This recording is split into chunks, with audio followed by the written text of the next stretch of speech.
The man in booth 7 hadn't spoken a single word in 5 years. Everyone in Koreatown knew that. They called him the Silent King, the man who lost his voice in a coup that left 6 men dead and 1 empire standing. So when a clumsy busboy sent a tray of scalding barley tea flying toward Imani Wallace's exposed back, she didn't see it coming. But she heard something. One word. Low. Sharp. Cutting through the noise like a blade. Move. Her body obeyed before her brain caught up. She stepped left. The tray crashed exactly where she'd been standing. Imani spun around. Looked at booth 7. Seo Donghyun was staring directly at her. His tablet untouched. His jaw clenched. The Silent King had just spoken to save her life. And now she was the only person alive who knew his secret. Now, before we go any further, I need you to do something real quick. If you're the type of person who finds a story like this, smash that subscribe button right now and let me know in the comments where you're watching from. Now, let's rewind 3 hours. Because to understand how Imani ended up in the crosshairs of the most dangerous man in Los Angeles, you need to understand what she was running from. The Prince wasn't just a restaurant.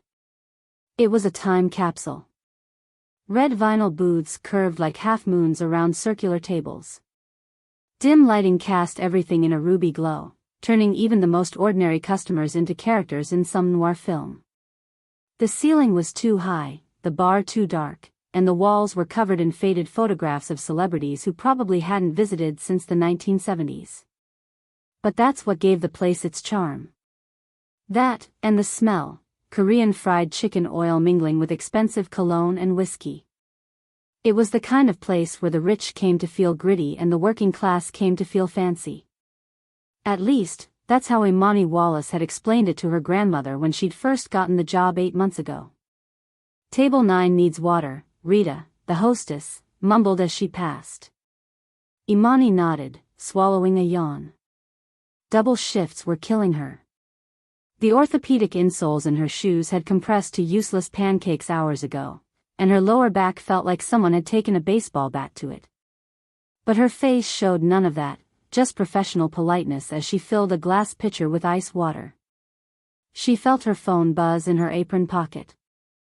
Another voicemail from the bank, most likely. The third one this week. She knew what they'd say without listening. "Ms. Wallace, this is a courtesy reminder that payment on loan number." Courtesy. Right. Nothing courteous about threatening to take a house that had been in her family for 4 generations. As she made her way to table 9, Imani's hand drifted to the folded letter in her other apron pocket. The paper was getting soft from being handled so much, but the numbers on it remained brutal and unchanged. $47,000 in arrears. Property auction in 19 days. 19 days to save the house her great-grandmother had bought when Limer Park was one of the only neighborhoods in Los Angeles where black families could own property. The house where her grandmother had raised 3 children after Imani's grandfather died. The house where Imani herself had grown up after her parents split. "Here you go." She smiled as she refilled the water glasses at table 9. A couple on a first date. The man was trying too hard. The woman was already checking her phone under the table. No chemistry, no future. Imani had seen it 100 times. She'd gotten good at reading people. Had to be. Architecture school taught her to observe how structures worked, where the weak points were, where the stress accumulated. She'd made it through 3 years before the money ran out. Now she applied those same principles to the human structures around her, which customers would tip well, which would be trouble, which managers could be trusted, and which tables to avoid altogether. Her eyes drifted to booth 7. Empty, for now. But it wouldn't be for long. In the center of that booth sat a small brass bell. Simple. Unadorned. The only one in the restaurant. When it rang, a clear, sharp sound that somehow cut through the ambient noise, every server, every busboy, Every cook in the kitchen moved faster. But they never heard a voice from booth 7. Never heard a complaint, never heard a compliment. Just the bell. "How's the tally looking tonight?" Marcos asked as he passed with a tray of dirty dishes. The busboy was new, still learning the rhythms of the place. 87, Imani said, counting her tips mentally. Need at least 200 to make minimum payments. The math never worked. It hadn't worked in months. Take-home pay plus tips minus rent minus utilities minus groceries minus minimum payments on credit cards minus bus fare, always a negative number. A growing negative number. "You got booth 7 tonight," Marco said, nodding toward the empty table. Jihun called in sick. Imani's stomach tightened. Great. She hadn't served booth 7 in weeks. Not since that night when she'd accidentally refilled the water glass without being asked. No complaint, no comment. Just those dark, empty eyes staring at her like she was a bug on a specimen tray. "You know the drill," Marcos said with a nervous laugh. "Don't speak unless." "Unless spoken to," Imani finished. "I know." What she knew, what everyone knew, was that booth 7 belonged to one man. The same man who owned the building. The same man who probably owned half the businesses on this block. The man they called the Silent King. Seo Dong-hyun. They arrived like clockwork. 3 black SUVs pulling to the curb outside the Prince. Always 3, never 2, never 4. The vehicles didn't idle, the drivers cut the engines immediately. Less conspicuous that way. The front door opened at 9:17 p.m. First through was Mr. Park, head of security, though his business card probably said something more benign like, executive assistant. Tall, impassive face, eyes that scanned the room in methodical sweeps. He checked the exits first, then the customers, then nodded once to someone outside.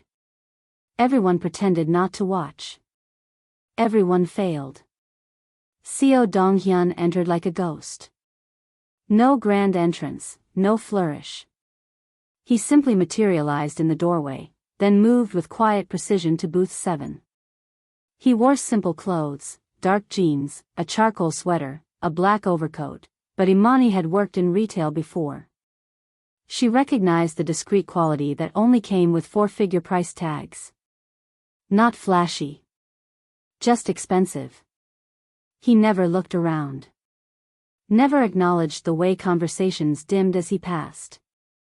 He simply walked to his booth, slid in with his back to the wall, and placed his tablet on the table, the sleek black rectangle positioned with the precision of a man setting up chess pieces. "Water, no ice," Imani murmured to herself, already preparing his usual order. She watched from the corner of her eye as 2 more men took positions at nearby tables. Security detail, though they never ordered more than coffee. This was her chance to observe him up close. The architecture student in her couldn't help cataloging details. The way he sat with his back to the wall, angled to see all entrances. Tactical. The way his eyes tracked the kitchen door instead of the front entrance. Unusual. What was in the kitchen that concerned him more than new arrivals? The calluses on his hands when he handled the tablet. Not soft, businessmen hands. These were fighters' hands. The scar that ran along his jawline, faded but visible in the red lighting. Old injury, professionally stitched. The way he chewed gum constantly. Not nervously, methodically. Like it was medicinal. And most telling, when he typed on his tablet, his fingers moved with precise, deliberate force. Not the gentle taps of someone used to asking. The firm press of someone used to commanding. She approached the booth, order pad in hand, though she already knew what he wanted. "Good evening," she said, the standard greeting feeling absurdly formal. He didn't look up. His fingers moved across the tablet screen. A mechanical, synthesized voice emerged. "Water. No ice." Barley tea in 20 minutes. No please. No thank you. Just requirements, delivered in the flat monotone of text-to-speech technology. Yes, sir. Right away. She turned to leave, feeling the weight of his gaze on her back. Heavy. Assessing. She resisted the urge to look over her shoulder. Here's something most people don't know about LA's Koreatown. It's not just a neighborhood, it's a self-contained economy with its own power structure. The men who run it don't advertise. They don't need to. Everyone already knows who controls the liquor licenses, who owns the buildings, who decides which businesses thrive and which ones quietly close. Seo Dong-hyun's family had been part of that structure for 3 generations. And after the coup that nearly killed him 5 years ago, he had become its silent, undisputed center. The story was that he'd lost his voice in that coup. Throat injury, some said. Psychological trauma, others whispered. 5 men dead, including his uncle. Dong-hyun himself hospitalized for months. When he returned, he never spoke again. Not a word. Not a whisper. Just the tablet, the synthesized voice, and those dark, unreadable eyes. Some customers inspired fear. Some inspired respect. Seo Dong-hyun inspired something worse, absolute caution. The kind of careful behavior that comes from knowing one mistake could cost everything. As Imani delivered his water, setting it precisely 2 inches from his right hand, exactly as he preferred, she wondered, not for the first time, what it would take to make the silent king speak. The restaurant was winding down. Tuesday nights were never busy, and the rain that had started an hour ago had chased away the last of the casual diners. Only the serious drinkers remained at the bar, plus 2 tables of late-night business meetings, and of course, booth 7. Imani was exhausted. Her feet had moved from pain to a dull, throbbing numbness. The kind that promised sharper pain tomorrow. She'd been checking her phone when the manager wasn't looking, researching payday loans that might help with the mortgage. The interest rates made her sick to her stomach. Financial suicide. But what choice did she have? 19 days. She was adjusting a place setting at the table adjacent to booth 7, reaching across to straighten a napkin that had fallen askew. Her back was to the main floor, exposed. A rookie mistake, but she was tired. So tired. She didn't see Marcos approaching with the tray. Didn't see his foot catch on the edge of the Persian rug that needed replacing. Didn't see the small stumble that sent the barley tea, a full pot, freshly brewed, boiling hot, launching into the air. But she heard something. One word. Low. Sharp. Cutting through the ambient noise like a blade through silk. Move. Her body reacted before her mind processed the command. A sideways step, hard and instinctive. The tray crashed exactly where she had been standing a split second earlier. Ceramic shattered against the hardwood floor. Boiling tea splashed outward, speckling the nearby tablecloth. A few drops caught her right hand. She hissed, pulling back, the skin instantly reddening. But she was safe. She was standing. She was alive. And she'd heard a voice. The restaurant froze. Marcos was stammering apologies, dropping to his knees to clean the mess. Other patrons were murmuring, craning their necks to see the commotion. But Imani wasn't looking at the mess. She turned slowly toward booth 7. Seo Dong-hyun was staring at her. His tablet sat untouched on the table. His jaw was clenched so tight she could see the muscle feathering in his cheek. His eyes, those black, bottomless eyes, were locked on hers. And they weren't cold anymore. They were furious. At himself. He spoke. She heard him. Not his tablet. Not a recording. Him. The man who hadn't spoken in 5 years just used his voice to save a waitress from hot tea. Their eyes remained locked across the chaos of the restaurant floor. His expression shifted minutely, but Imani was observant enough to read the message. You heard nothing. You will say nothing. Or there will be consequences. But underneath that threat, Imani saw something else. Something that looked almost like fear. She looked down at her hand. The skin was red where the tea had splashed her. It would blister by morning. But right now, she barely felt it. Because her whole body was vibrating with a single, terrifying question. Why did he save me? I'm so sorry, Marcos was saying, still frantically mopping at the floor. I tripped, I didn't. Are you okay? Your hand. It's fine, Imani said, her voice distant to her own ears. Just a small burn. She risked another glance at booth 7. Dong-hyun had composed himself. His face was a mask again. His fingers were tapping on the tablet. But she knew what she'd heard. The burn on her hand would blister by morning. But it was nothing compared to the fire in his eyes. He hadn't moved. He hadn't typed. He had spoken, for her. And now, he was looking at her like she was a problem that needed solving. Or maybe, like she was something else entirely. Something he hadn't expected. Something he couldn't control. Imani took a slow, deep breath and tried to steady her hands. She helped Marcos clean up the mess, apologized to nearby tables, and got a fresh pot of tea started. But inside, something had shifted. She had stumbled into a secret. And in this world, his world, secrets were the most dangerous currency of all. The last customers left the Prince at 11:35 p.m. Imani had managed to avoid booth 7 for the rest of her shift.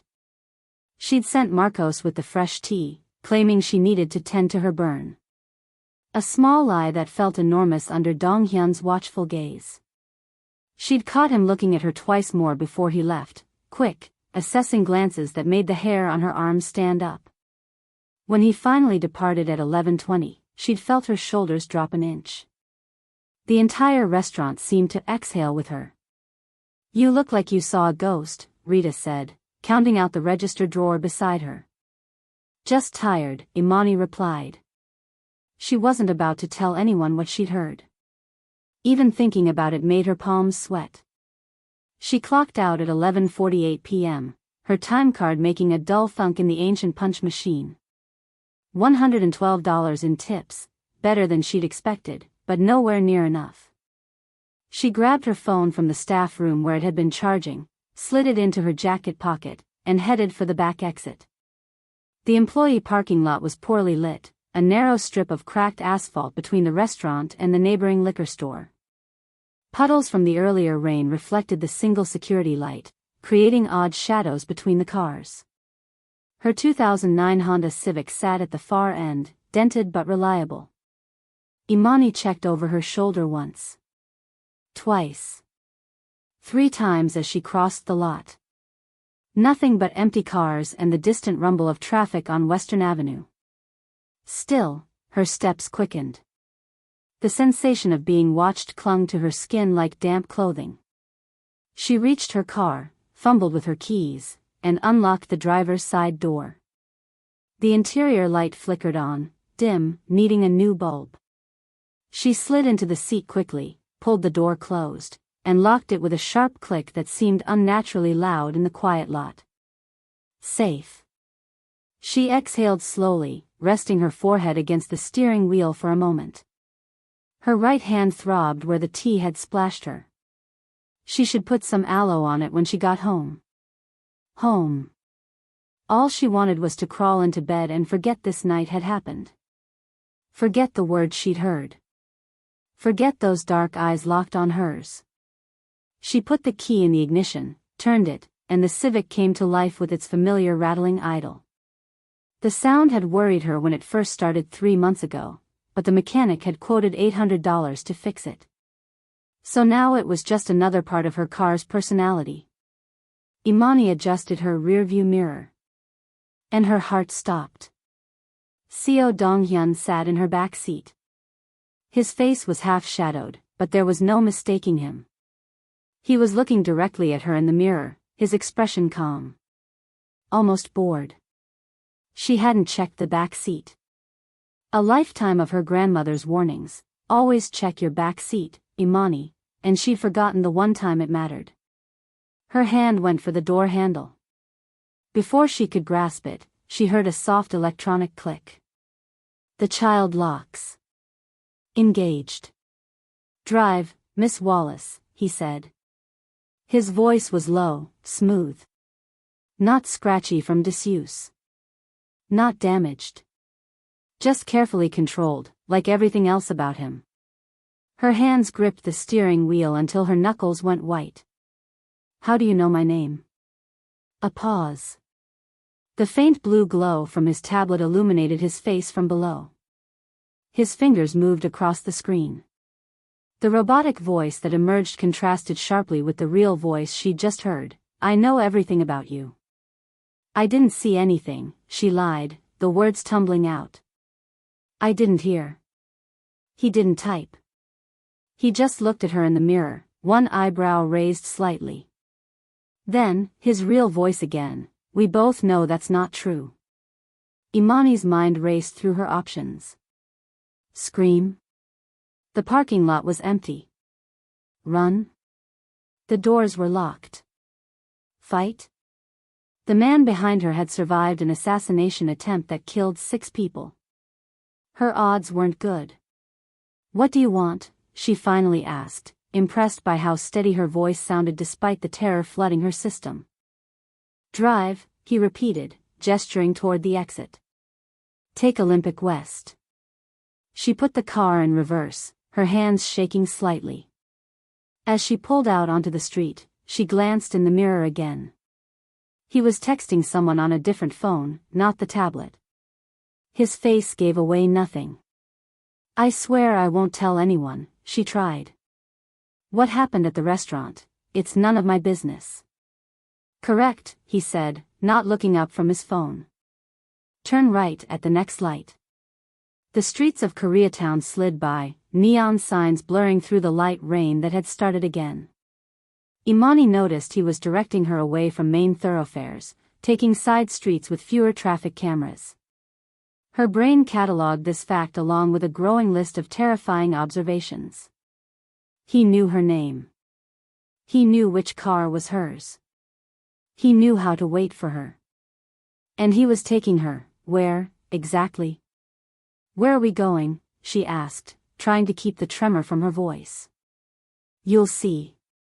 They drove in silence for several minutes, the only sounds the rattling of her car's engine and the occasional swish of the windshield wipers. Imani's mind cycled through possible escape scenarios, each more desperate than the last. If she crashed the car deliberately? No, they'd both be injured. If she pulled over near people? He'd have a contingency for that. Somewhere in her racing thoughts, she realized something odd. She wasn't afraid he would kill her. If that was his plan, he wouldn't have gone through this elaborate setup. This was something else. Something calculated. Stop here, he said suddenly. They were in front of a 24-hour convenience store, its fluorescent lights harsh against the night. Before she could ask why, there was a light tap on her window. She flinched, head whipping around to see one of Donghyun's security men, not Mr. Park, someone younger, standing beside the car. Donghyun said something in Korean. The man nodded and walked into the store. What's happening? Imani asked. We're getting you coffee, he replied, still looking at his phone. You've been on your feet for 13 hours. You're tired. Dehydration affects decision-making. The casual concern in his voice, juxtaposed with the implicit threat of the situation, created a disorienting effect. Imani couldn't tell if this was consideration or manipulation. 3 minutes later, the security man returned with 2 cups. One was handed through the window to Imani, a large coffee with 2 sugars, no cream. Exactly how she took it. The other went to Dong-hyun in the back seat. She stared at the cup in her hand. How do you know how I take my coffee? He didn't answer directly. Continue west. Take the 101 north. There's a psychological principle called learned helplessness. It happens when someone realizes that no matter what they do, they can't change their situation. The small kindnesses, the coffee, the fact that he hadn't hurt her, were more destabilizing than threats. Because threats have a logic. You can fight threats. But when someone is inexplicably generous while holding all the power, your brain can't find solid ground. Imani felt this principle in action as she merged onto the freeway, the coffee warming her hand but untouched. She didn't think it was drugged, that would be too obvious, but she couldn't bring herself to drink it. The gesture itself was the true danger. It meant he had been watching her. Learning her. For how long? Her phone was heavy in her jacket pocket. She could try to text someone, her cousin maybe. But what would she say? Help, the silent restaurant guy is in my back seat making me drive? And besides, what if involving someone else put them in danger too? They exited the freeway onto Mulholland Drive. The road wound along the spine of the Hollywood Hills, the city spread out below them like a carpet of stars. Under other circumstances, the view might have been beautiful. Tonight, it just emphasized how isolated they were becoming. Pull over there, Dong-hyun instructed, pointing to a scenic overlook. Imani hesitated. They were completely alone now. No witnesses, no cameras. Just darkness and the glittering city far below. I won't hurt you, Miss Wallace, he said, seeming to read her thoughts. If that was my intention, we wouldn't be having this conversation. Somehow, that wasn't as reassuring as he probably intended. She pulled into the overlook and put the car in park, the engine still running. Her fingers tightened around the steering wheel again. Why are we here? Headlights appeared behind them. Another black SUV. It pulled up alongside her Civic, and through the window, Imani recognized Mr. Park getting out. He approached her side of the car, but instead of opening her door, he handed something through Dong-hyun's window, a manila folder.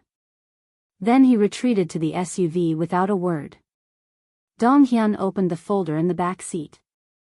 The rustling of paper filled the silence. Do you know what this is? He asked finally, his voice perfectly neutral. No, Imani replied, because what else could she say? He leaned forward, close enough that she could smell his cologne, something expensive and subtle, with notes of cedar and citrus. He placed the folder on the center console where she could see it. Imani's blood turned to ice. The first page was her grandmother's mortgage statement. The second was a bank notification of foreclosure proceedings.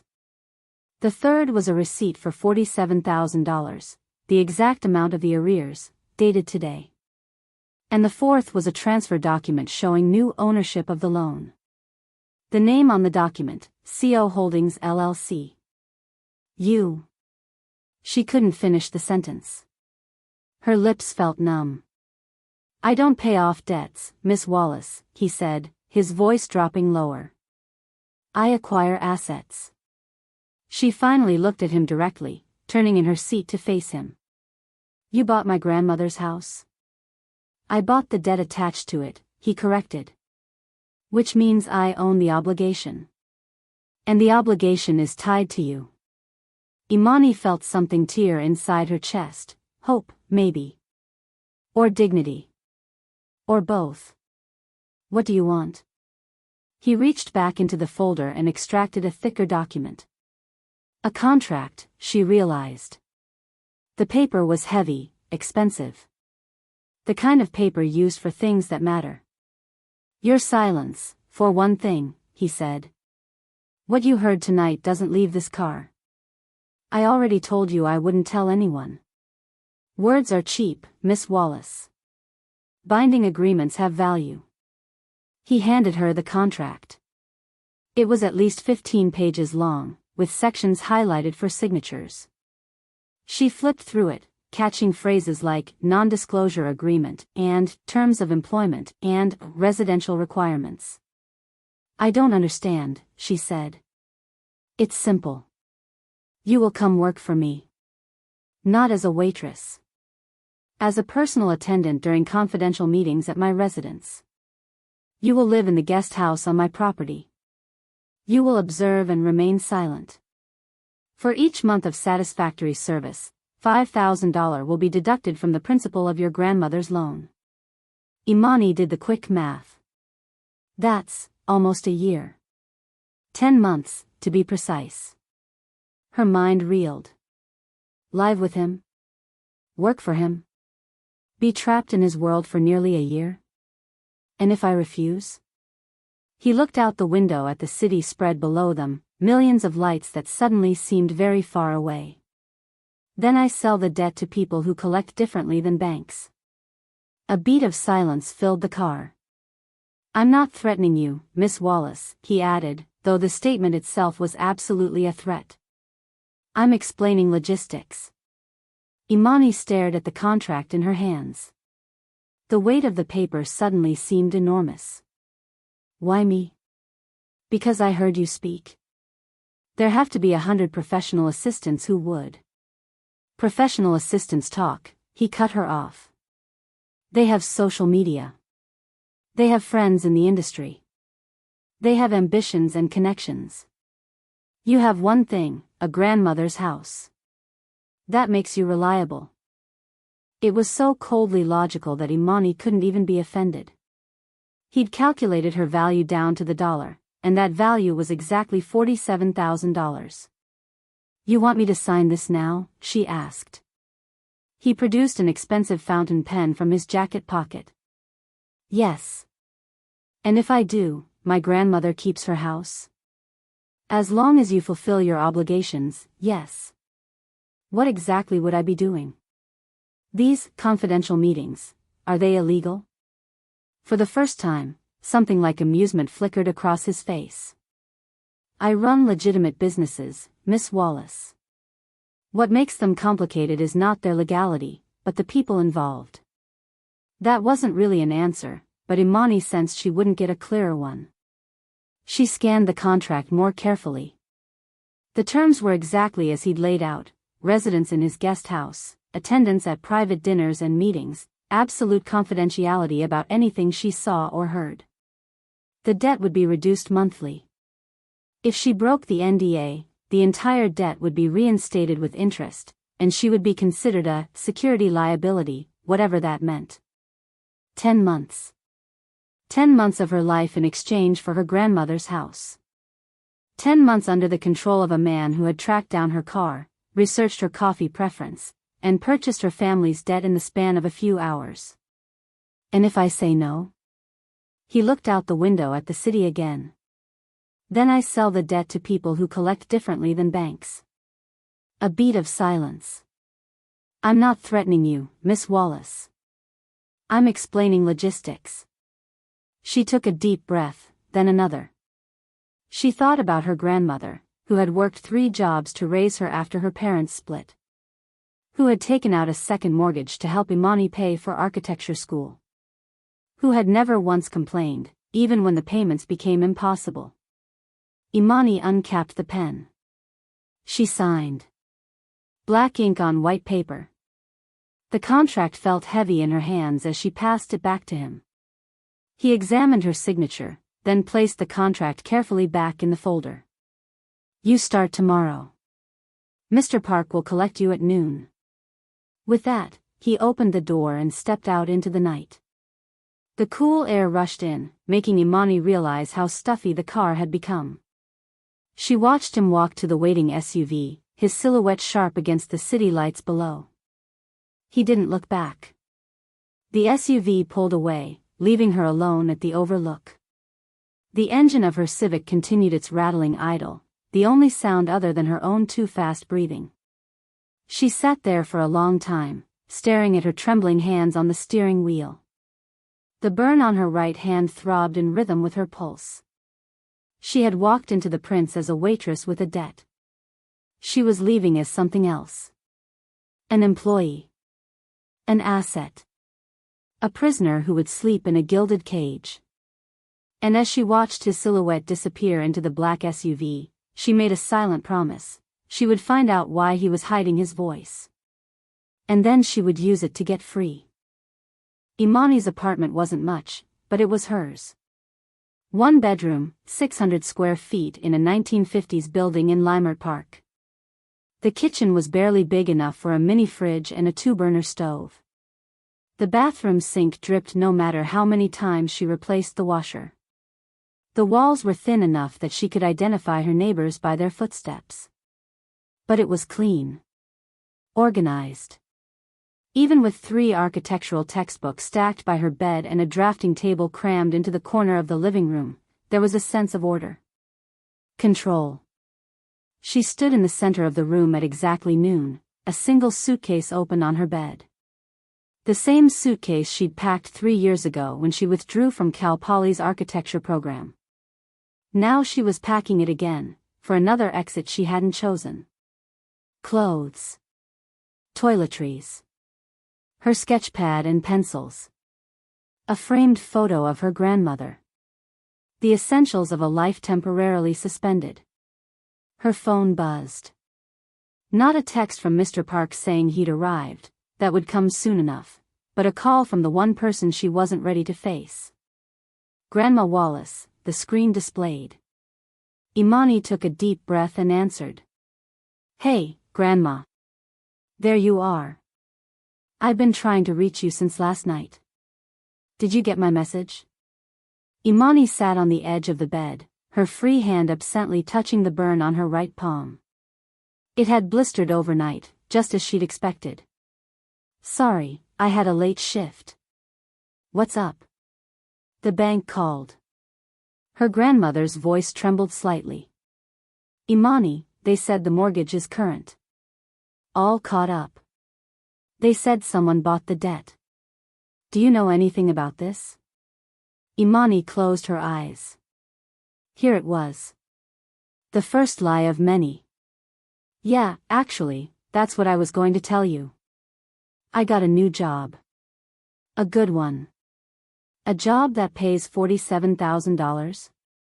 Her grandmother wasn't stupid. She'd raised 3 children alone after Imani's grandfather died. She knew the math didn't work. "It's a live-in position," Imani continued, the half-truth burning her throat. "Working for a wealthy family in the Hollywood Hills. Personal assistant sort of thing. They offered an advance. To help with the house."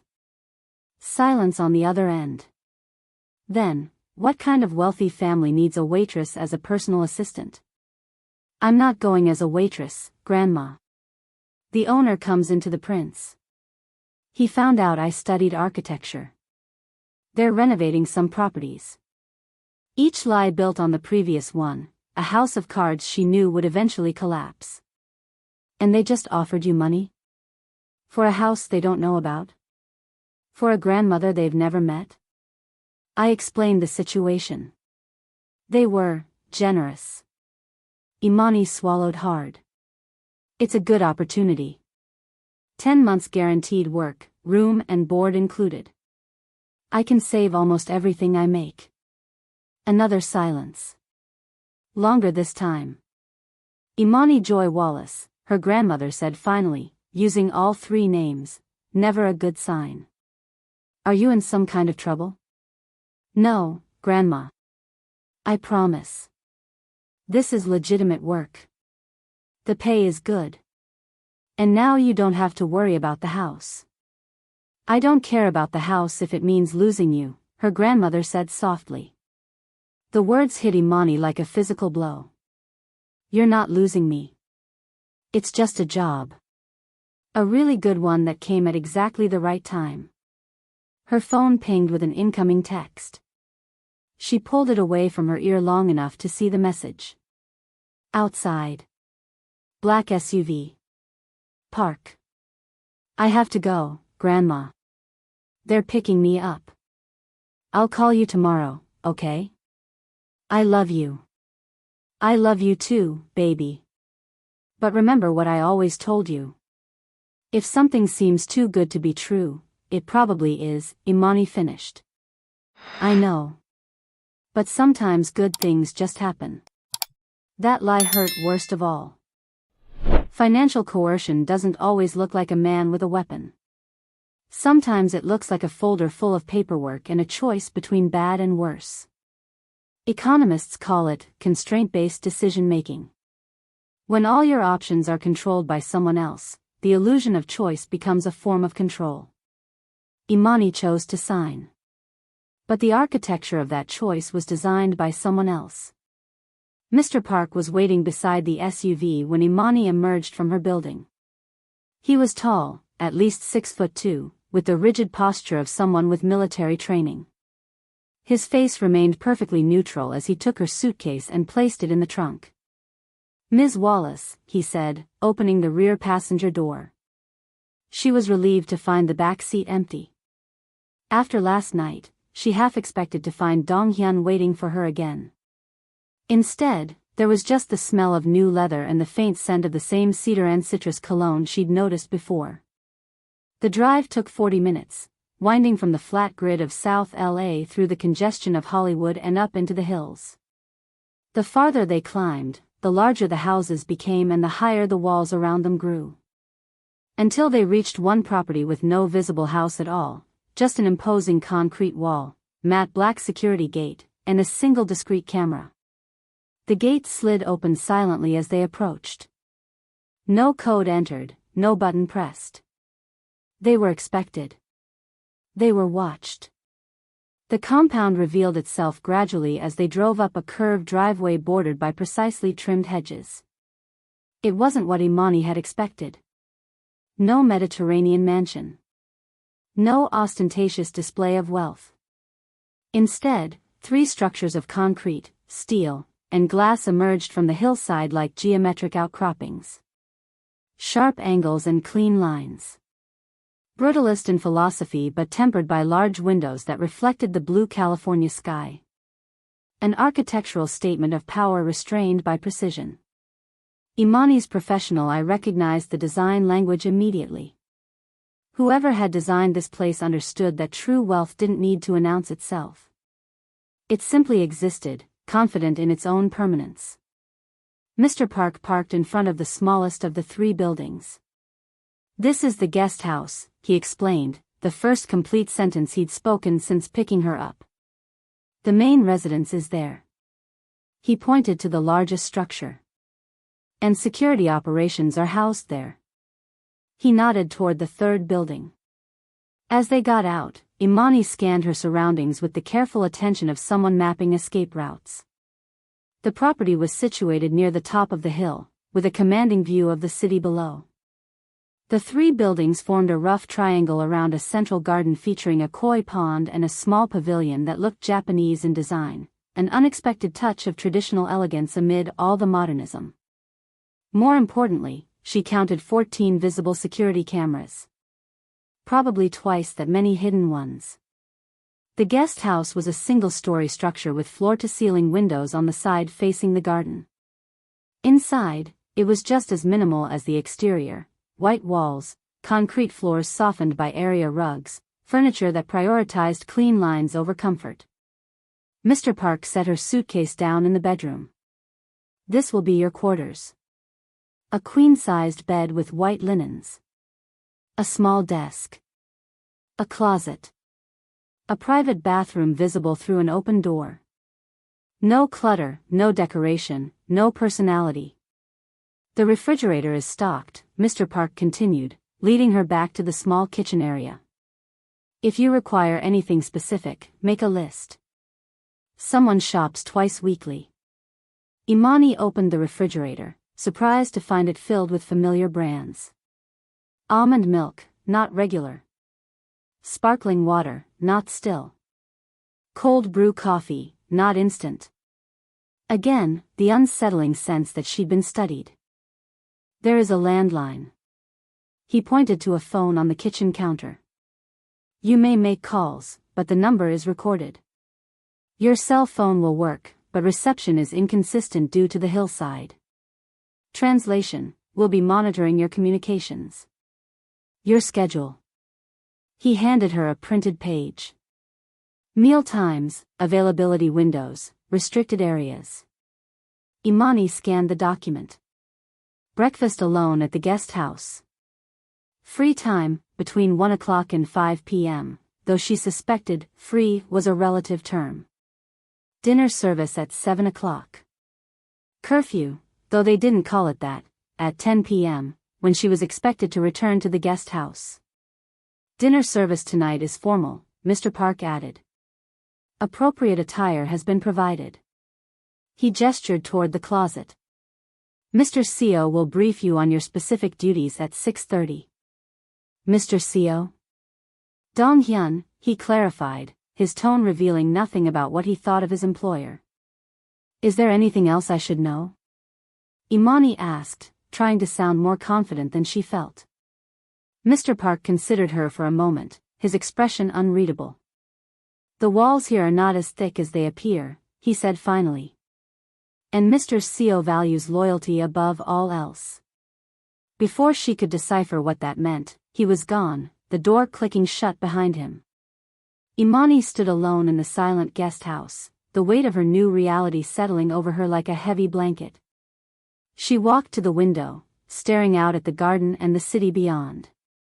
So close, yet completely unreachable. The closet contained 3 black dresses, all her size. Simple, elegant, professional, uniform-like without being actual uniforms. On a shelf above them sat a first aid kit. She opened it, finding an assortment of bandages and ointments, including burn cream. She applied some to her blistered palm, wondering if this, too, was evidence of Dong-hyun's meticulous planning, or just a standard amenity. At precisely 6:30 p.m., a text arrived on her phone. Come to the main house. D. The main residence was even more impressive up close. The entrance was a massive pivot door that swung open at her approach, revealing an interior that managed to be both stark and luxurious. The floors were polished concrete, the ceiling at least 15 feet high. One entire wall was glass, offering a panoramic view of Los Angeles stretching to the horizon. Dong-hyun was waiting in what appeared to be a study, a room lined with bookshelves and dominated by a desk that looked carved from a single slab of dark stone. He wore a simple black button-down and gray slacks, casual yet impeccable. He didn't stand when she entered. His tablet sat before him on the desk. Good evening, Mr. Seo, she said, hating the slight tremor in her voice. His fingers moved across the tablet. The robotic voice responded, the dress fits well. Imani resisted the urge to fidget under his gaze. Yes. Thank you. More typing. Tonight there will be 3 guests for dinner.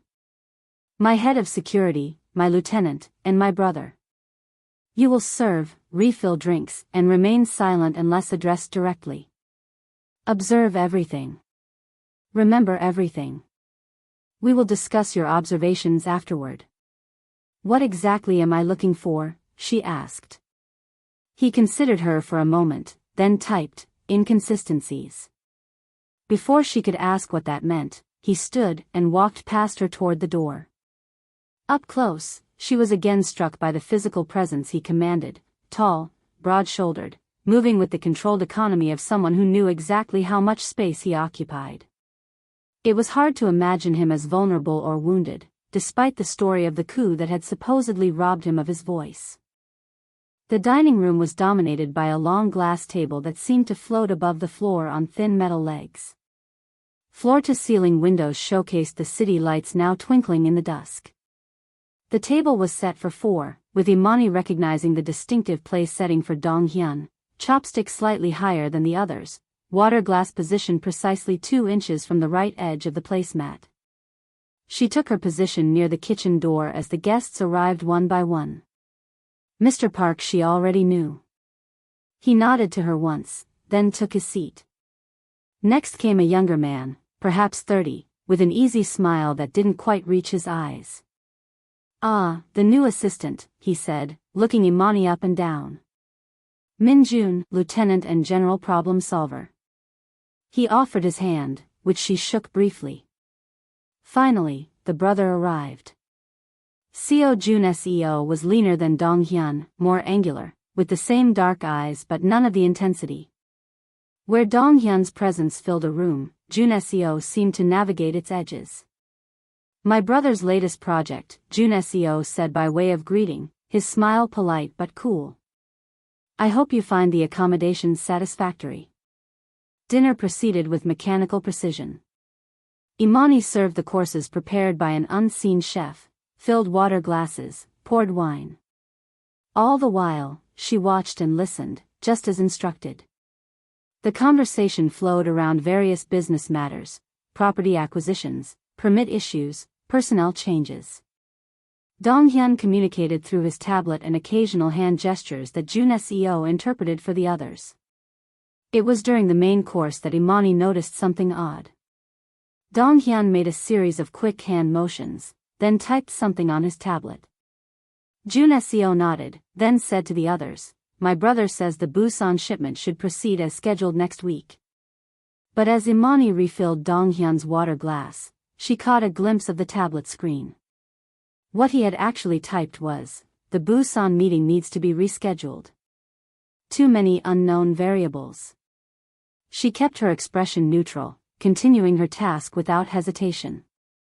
But she felt Dong Hyun's eyes on her, watching her reaction. Had she just witnessed a mistranslation? Or a deliberate test? As she stepped back from the table, she caught the subtle tightening of Dong Hyun's jaw as Jun Seo continued speaking. A micro-expression of, what? Annoyance? Concern? It was gone in an instant, replaced by his usual impassive mask. In linguistics, there's a concept called gatekeeping translation. When one person controls the interpretation of another's words, they control the meaning. They can soften. They can sharpen. They can add words that were never said. Imani didn't know the term, but she understood the dynamic. The brother's voice had become Dong Hyun's voice. And that meant the brother had power he shouldn't have. After dinner, the men retired to what appeared to be a sitting room with lowered voices and tumblers of amber liquid. Imani busied herself clearing the table, her mind racing with questions. As she carried the last of the dishes into the kitchen, she found Dong Hyun waiting for her in the hallway, alone.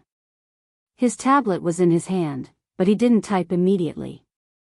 You were watching my brother, his synthesized voice finally said. I was watching everyone, Imani replied, meeting his gaze directly. That's what you're paying me for, isn't it? He typed, what did you notice? Imani hesitated.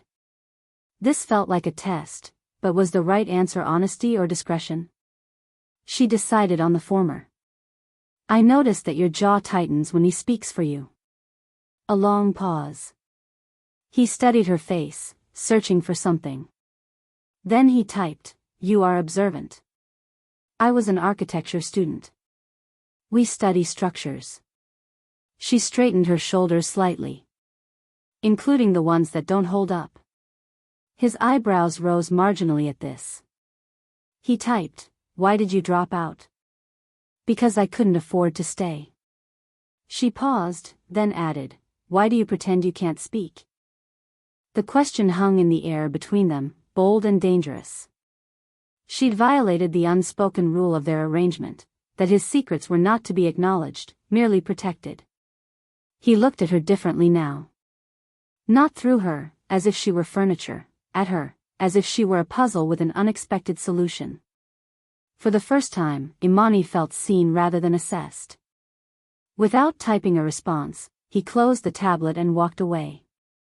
She had asked the question. He hadn't answered.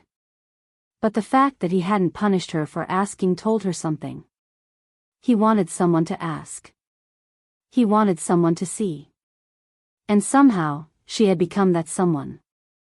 By the third day, Imani understood that routine was both refuge and prison. Her life at the compound quickly fell into a precise rhythm. Up at 7 a.m., when sunlight flooded through the floor-to-ceiling windows she hadn't yet figured out how to properly shade. Breakfast alone in the guest house, always fresh fruit, Greek yogurt, and coffee that appeared mysteriously in her refrigerator overnight. No one ever knocked. No one ever announced themselves. Food simply materialized when she wasn't looking. The mornings were hers, technically. Free time, according to the printed schedule Mr. Park had provided. But freedom felt different when surrounded by security cameras that tracked her movements with silent, mechanical patience. She spent the first few mornings exploring the permitted areas of the property.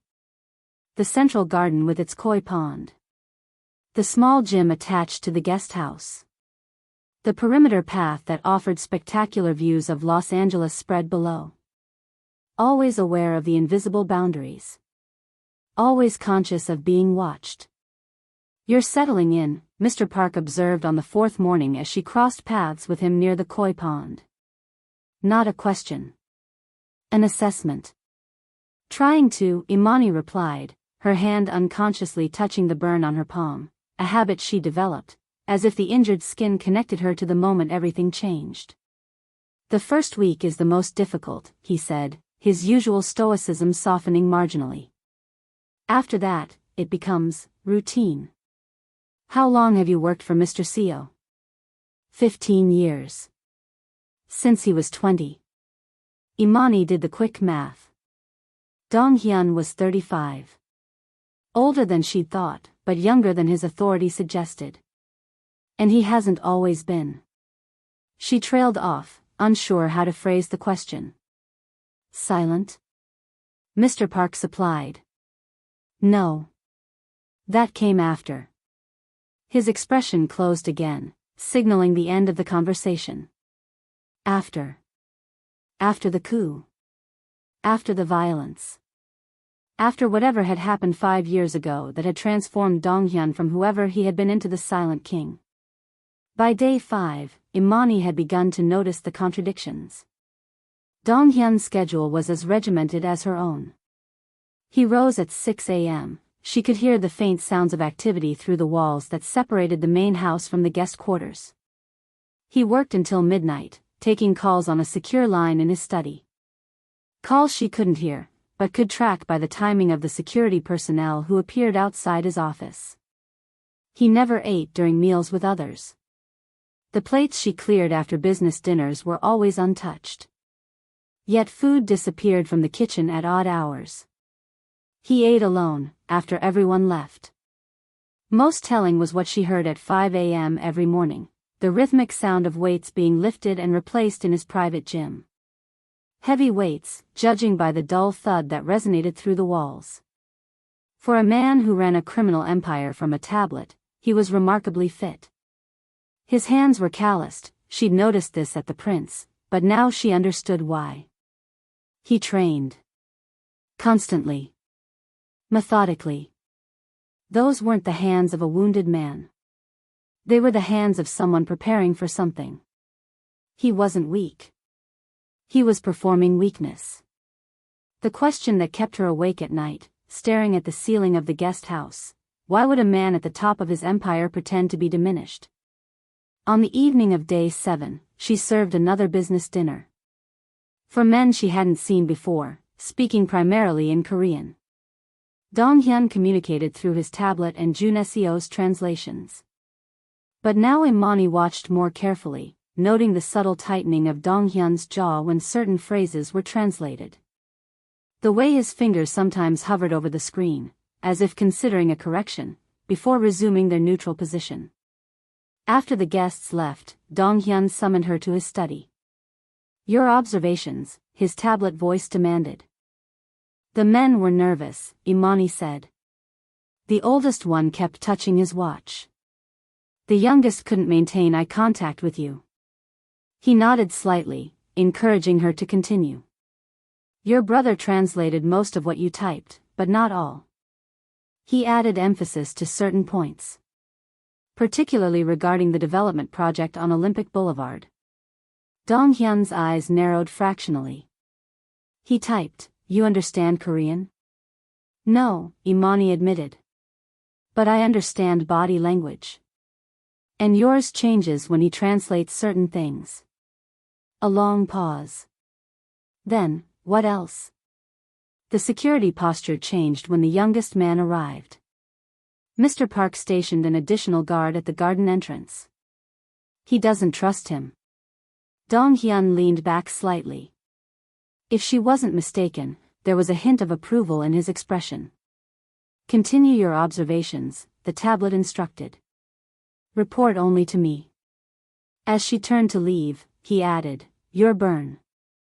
Is it healing? The question caught her off guard. She glanced down at her palm, where the blister had begun to shrink. Yes. The first aid kit in my room had what I needed. He nodded once, dismissing her. It was a small thing, that question about her burn. Barely a courtesy. But it was the first time he'd acknowledged her as a person with physical needs rather than an acquisition with observational value. She wasn't sure if that made things better or worse. On the morning of day 8, Imani was sketching by the koi pond. She'd found her architectural drafting tools untouched in her suitcase, and drawing helped quiet her mind. She was so absorbed in a detail of the Japanese pavilion that she didn't notice Min Jun's approach until his shadow fell across her sketchpad. Not bad, he said, peering over her shoulder. You've captured the angulation of the roof perfectly. Imani closed her sketchbook, not quite hiding it but making it clear the intrusion wasn't welcome. Thank you. Min Jun smiled, that same smile that never quite reached his eyes, and sat on the stone bench opposite her. He pulled out a pack of cigarettes, offered her one. She declined with a small shake of her head. So, he said, lighting his cigarette with a silver lighter, how are you finding life in our little fortress of solitude? Structured, Imani replied, keeping her tone neutral. He laughed. Diplomatic answer. Most people say suffocating or terrifying in their first week. How long have you worked for Mr. Seo? 8 years. Started in security, worked my way up. Now I handle special projects. The vague description hung in the air, clearly intended to provoke curiosity. What kind of special projects? The kind that require discretion. His eyes assessed her. The boss trusts you. That's rare. Usually takes years. I'm just here to work off a debt, Imani said, the half-truth coming easily now. Min Jun took a long drag of his cigarette. Aren't we all? The casual cynicism of the statement made her pause. What's your debt? The kind you don't pay with money. His smile returned, sharper now. So, tell me what you think of our silent leader. Intimidating? Mysterious? Most new staff have plenty of opinions they're dying to share. The question felt like a trap. I haven't formed any opinions yet. Smart girl. Though between us, he leaned closer, voice dropping, there are tests here. Loyalty tests. Little moments designed to see what you'll say, what you'll do. Just so you know. Thanks for the warning, Imani said, rising from the bench. I should get back. Min Jun remained seated, watching her with amused eyes. One more thing. The night at the Prince. When the tea spilled. What exactly did you hear? Imani's heart hammered against her ribs. Nothing. I didn't hear anything. See? You're already learning the game. He flicked ash from his cigarette. Welcome to the family, Imani Wallace. It's easier if you don't fight it. In any organization built on secrecy, friendliness is a weapon. The person who offers you comfort might be genuinely kind, or they might be testing your boundaries, looking for cracks. Imani couldn't tell which Min Jun was. So she treated him like both.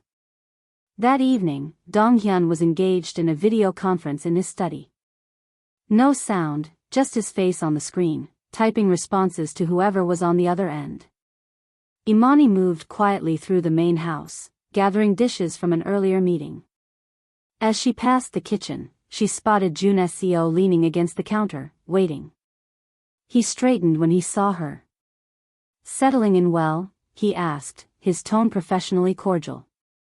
"Yes, thank you." She moved to the sink with the dishes, keeping her back half turned to him. "My brother found you at the Prince," he continued. "Interesting choice." Something in his voice made her turn.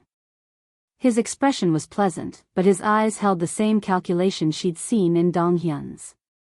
Family resemblance, perhaps, but without the intensity. "A waitress," he mused. "In my brother's house. That's quite a promotion." Imani bristled at the condescension but kept her face neutral.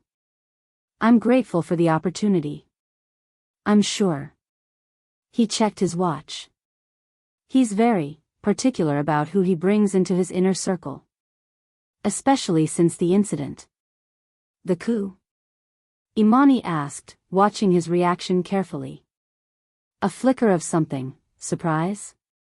Irritation, crossed his features before he smoothed them again. "Yes. Unfortunate business. Changed many things." Before she could probe further, his phone buzzed in his pocket. He pulled it out, glanced at the screen, then quickly put it away. But not before Imani noticed something odd, a second phone, half visible in his jacket pocket. The one that had buzzed was different from the sleek smartphone she'd seen him using during business meetings. He caught her looking and quickly adjusted his jacket. "Excuse me. I need to take this." As he hurried from the kitchen, Imani's mind catalogued what she'd seen. 2 phones. One for the family. One for something else. Why would the translator need 2 phones? She didn't know what she was looking at yet. But she knew she was looking at something that could change everything. That night in her room, Imani created a mental map of what she'd learned so far. Dong Hyun maintained physical fitness despite projecting vulnerability. He ate alone, away from observers. His brother sometimes mistranslated his directions. Min Jun had warned her about loyalty tests. Jun Seo had 2 phones and seemed agitated by an incoming message. Mr. Park positioned security based on threat assessments nobody discussed openly. Fragments of a puzzle whose picture she couldn't yet see. But one thing was becoming clear: nothing in this compound was what it seemed. Not the silent man who could speak. Not the loyal brother who might be something else. Not even the walls and windows that appeared transparent but revealed only what their owner wanted seen. Imani touched the healing burn on her palm, a reminder of the moment that had brought her here. One word. One secret. And now she was swimming in secrets, surrounded by watchers who were themselves being watched. She just had to figure out who was watching whom, and why, before she drowned in the silent currents flowing beneath the surface of Seo Dong-hyun's carefully constructed world. Something was wrong. Imani felt it the moment she entered the main house on the morning of day 12. The security team moved with heightened urgency. Extra personnel patrolled the perimeter. Mr. Park issued clipped instructions into his earpiece as he crossed the foyer. "What's happening?" she asked when he passed her. "Chairman Yoon is coming for dinner." He said the name like it explained everything. "Who is Chairman Yoon?" Mr. Park paused, his normally impassive face betraying a flicker of surprise. "You haven't been briefed?" "No." "Then it's not my place to explain." He checked his watch. The kitchen staff arrives at noon. Formal dinner service begins at 7. Mr. Seo expects absolute perfection tonight. He left her standing in the foyer, uncertainty crawling up her spine like a spider. Throughout the day, the compound transformed. Fresh flowers appeared in crystal vases. Security guards in tailored suits replaced the usual personnel in tactical gear. The cleaning staff moved through every room twice. Even the koi pond was skimmed of fallen leaves 3 separate times. Imani returned to the guest house to find a new outfit laid out on her bed, not the usual black dress, but something more formal.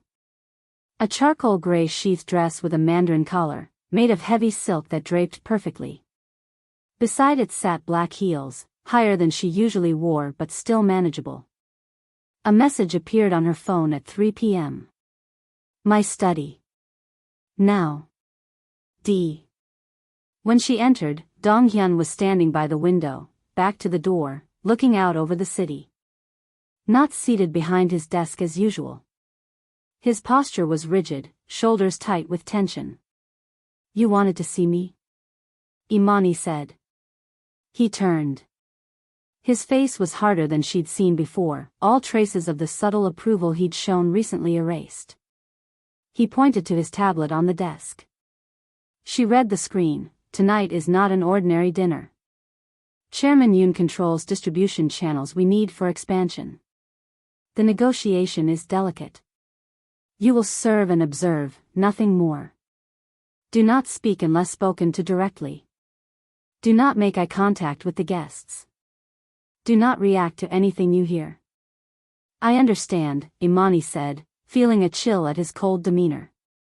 Is there anything specific I should watch for? He walked to his desk, typed, serve efficiently and be invisible.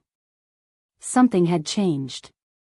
The past week, he'd valued her observations, even encouraged her insights. Now he was treating her like furniture again. Have I done something wrong? She asked before she could stop herself. His jaw tightened. He typed, follow instructions. That's all. The dismissal stung, but she nodded and turned to leave. As she reached the door, she felt his eyes on her back. When she glanced over her shoulder, he had already returned to staring out the window, his reflection in the glass revealing nothing of his thoughts. Chairman Yoon arrived precisely at 7. He didn't look like a crime lord or a business tycoon. He was in his early 60s, small in stature, with silver-streaked hair and wire-rimmed glasses that gave him a scholarly appearance. But his eyes changed that impression, sharp, evaluating, cold with the practiced calculation of a man who measured everything in terms of usefulness. He brought 2 associates, younger men with identical haircuts and the unmistakable bulges of shoulder holsters beneath their jackets. Bodyguards disguised as business partners. The dinner was held in the formal dining room Imani hadn't seen used before. Darker, more traditional than the usual glass and steel minimalism of the main house. The table was heavy wood rather than floating glass. The lighting lower, more intimate. More trap-like. Jun SEO greeted Yoon with practiced deference. Min Jun hovered nearby, his usual casual demeanor replaced by watchful tension. Mr. Park stationed himself by the door, somehow managing to be both present and invisible. Dong-hyun entered last, his timing calculated to establish dominance. He gave Yoon a shallow nod, not quite a bow, and took his seat at the head of the table. Jun SEO sat to his right, positioned to translate. Imani moved like a ghost through the room, placing the first course, a delicate ceviche, before each man. She kept her eyes down, just as instructed. But she missed nothing. The conversation began with pleasantries, then shifted to property values in a disputed area of Koreatown. Yoon wanted access to distribution routes. Dong-hyun controlled the real estate. The dance was polite but edged with danger. Your recent acquisition of the Western Avenue property was unexpected, Yoon said, his English precise and accented. Some might consider it an encroachment on traditional territories. Dong-hyun typed on his tablet. Jun SEO translated, my brother reminds you that territories evolve. As do the men who control them. Yoon's smile didn't reach his eyes. Indeed. Though some evolutions are more natural than others. He sipped his wine, gaze flicking briefly to Dong-hyun's tablet. Such a modern approach to communication. Technology serving where nature fails. The insult hung in the air like poison gas. Jun SEO's knuckles whitened around his chopsticks. Min Jun stiffened in his chair. But Dong-hyun's face revealed nothing as he typed a response. Jun SEO read, my brother values efficiency above tradition. Perhaps that's why his businesses continue to grow while others stagnate. Imani approached to refill water glasses, starting with Dong Hyun's. She moved carefully, silently, just as she'd done a dozen times before. But tonight, her hands betrayed her. Perhaps it was the tension in the room, or Yoon's predatory gaze following her movements. Her pour was too slow, too hesitant. Dong Hyun's fingers flew across his tablet. Jun Seo's voice carried a cruel edge she'd never heard before. My brother says the help is incompetent tonight. He apologizes for her clumsiness. Imani froze, the pitcher still tilted over Dong Hyun's glass. She felt heat rising to her face. Chairman Yoon laughed. American help. What can you expect? Dong Hyun didn't look at her. Didn't acknowledge her shock or the deliberate cruelty of the comment. He simply typed more text, which Jun Seo translated with relish. Perhaps she should clear the dishes and leave. Before she embarrasses herself further. The humiliation burned worse than the tea had. Imani set the pitcher down with hands that trembled slightly. She gathered the dishes with mechanical precision, her face a careful mask despite the scream building in her throat. As she left the room, she felt Yoon's eyes on her back, assessing, dismissing. She heard Jun Seo's continued translation, something about the woman being new, untrained, disposable. In the kitchen, she set the dishes down and pressed her palms against the cool marble counter, breathing deeply to control the rage and hurt coursing through her. The burn on her right hand throbbed in rhythm with her pulse, a reminder of the moment that had brought her here, the moment she'd thought Dong Hyun had saved her. What a fool she'd been. He hadn't saved her. He'd acquired her, just as he'd said. And now he was using her as a prop in his power games, a convenient target to establish common ground with a man like Yoon. She finished clearing the main course in silence, served dessert without meeting anyone's eyes, and retreated to the kitchen where she stayed until the dinner concluded. When she heard the front door close behind Yoon and his men, she slipped out the back entrance, returning to the guest house without waiting to be dismissed. In her room, Imani paced like a caged animal. She had been humiliated before. By customers who snapped their fingers like she was a dog. By professors who dismissed her designs because they didn't fit the traditional aesthetic. But this was different. This was calculated.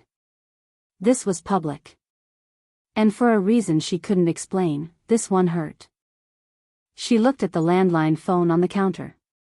She could call her grandmother, confess everything, beg for help. But that would put the house at risk again. Put her grandmother at risk. She looked at her suitcase, still packed, always ready in the back of the closet. She could leave. Walk down the hill, disappear into the city. But the debt would follow her. The contract would haunt her. The burn on her hand throbbed, mocking her. Move, he had said that night. But he hadn't been saving her. He'd been collecting her. A knock at the door jolted her from her thoughts. Mr. Park stood outside, his face as unreadable as ever. The boss wants to see you. It's late, she said, surprised by the defiance in her voice. He insists. She considered refusing. What more could he do to her tonight? But curiosity, the same dangerous curiosity that had gotten her into this mess, won out. Fine. The main house was quiet now, the dinner guests gone, the staff dismissed. Only a single light burned in Dong Hyun's study. He sat behind his desk, still in his dinner clothes but with the top button of his shirt undone, a subtle sign of the evening's toll. His tablet lay closed on the desk. You wanted to see me? Imani said, making no effort to hide her anger. You're angry. His real voice, low and controlled. Observant, she shot back. I need you to understand something. You humiliated me. I made Chairman Yoon underestimate you. That was the point. Imani blinked, thrown off balance by the unexpected response. Yoon respects strength and dismisses weakness, Dong Hyun continued, his voice quiet but intense. If he thinks you're incompetent, he'll speak freely in front of you. He'll treat you like furniture. That's what I need. Imani stared at him. You used me as a prop. I used you as a weapon. There's a difference. Not from where I was standing. He didn't apologize. Didn't try to soften the blow. Instead, he opened a drawer and removed 2 crystal tumblers and a bottle of amber liquid. He poured a finger of whiskey into each glass, then slid one across the desk toward her. You have every right to hate me, he said. But I need you to understand, I didn't humiliate you. I made Yoon think he could humiliate you. That means he'll underestimate you. And that's an advantage. Imani didn't take the glass. An advantage for what? Survival. Alright, let's pause here for just a second. If you've made it this far, you're not a casual listener. You're invested. You want to know if she's going to use this to escape, or if she's going to sink deeper into his world. And honestly, if you're enjoying this, smash that subscribe button and let me know in the comments where you're watching from. I see every comment. I appreciate every one of you. Now, back to the story. The silence stretched between them, heavy with tension and unspoken questions. Finally, Imani picked up the glass. She didn't drink, just held it, feeling the weight of it in her hand. Explain. Dong Hyun leaned back in his chair. What do you know about Chairman Yoon? Only what I observed tonight. He's powerful, calculating, and he doesn't like you very much. A ghost of a smile touched Dong Hyun's lips. Accurate assessment. He opened his tablet, tapped a few keys, then turned it toward her. On the screen was a dossier. Yoon's photograph, followed by pages of information. Criminal history spanning 3 decades. Trafficking charges that were mysteriously dropped. Financial ties to legitimate businesses and shadowy enterprises. And most recently, suspected connections to federal informants. You're trying to find out if Yoon is working with the feds? Imani asked, pieces beginning to click into place. He nodded. And you can't ask directly because your voice would be recorded. Another nod, his eyes never leaving her face. So you stay silent. And you watch. And you listen. Now you understand, he said softly. The realization shifted something fundamental in Imani's perception. The silent act wasn't just about intimidation or mystique. It was strategy. Protection. His tablet wasn't just a communication tool, it was a shield against surveillance. She took a small sip of the whiskey, letting the burn in her throat distract from the conflicting emotions churning inside her. Why show me this? Because I need you fully committed. Yoon will come back. Next time, he'll ignore you completely. That's when you'll hear what I need to know. So tonight was preparation? Setting the stage? Yes. You could have warned me. Your reaction had to be genuine. Yoon reads people for a living. He would have seen through a performance. The cold calculation of it should have repulsed her. Instead, she found herself reluctantly impressed by the tactical precision. It didn't excuse the humiliation, but it contextualized it. What exactly is he after? She asked, gesturing to the tablet. Territory. Distribution routes. And eventually, my position. Dong Hyun's voice hardened. 5 years ago, he backed my uncle's coup attempt. It failed. 6 men died. But Yoon survived, protected by plausible deniability and powerful friends. The coup.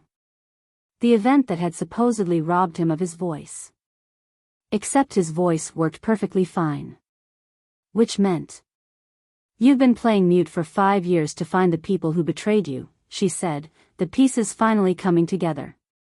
He didn't confirm or deny. He simply watched her, gauging her reaction. Imani took another sip of whiskey.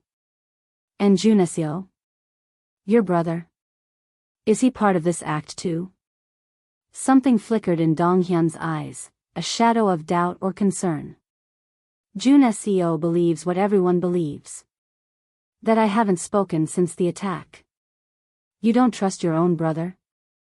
I trust very few people, Miss Wallace. But you trust me with this? She gestured between them, indicating the conversation they were having, his real voice, the revelation of his strategy. I'm not sure yet, he admitted. But I need someone who sees clearly. And despite tonight, you haven't stopped looking.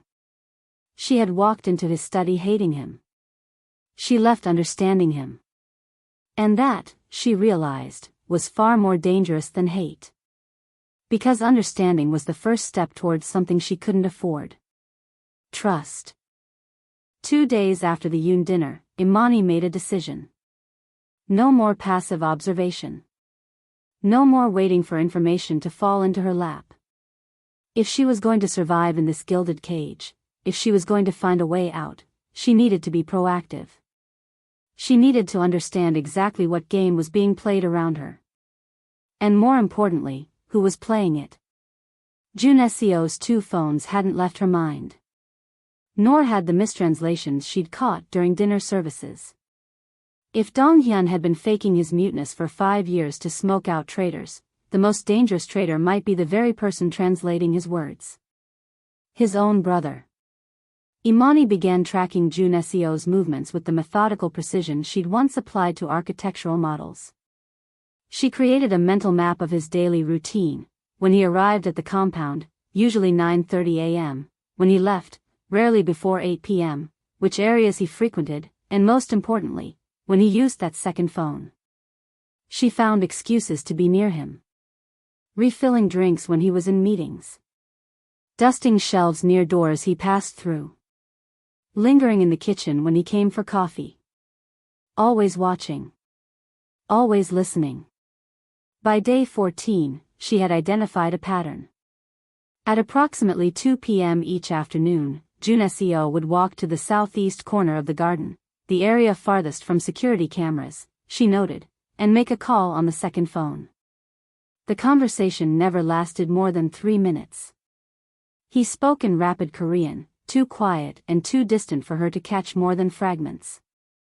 But his behavior afterward told her everything she needed to know. After these calls, Junesio's interactions with Donghyun would shift subtly. His translations became more selective. His interpretations more creative. Surveillance is a patience game.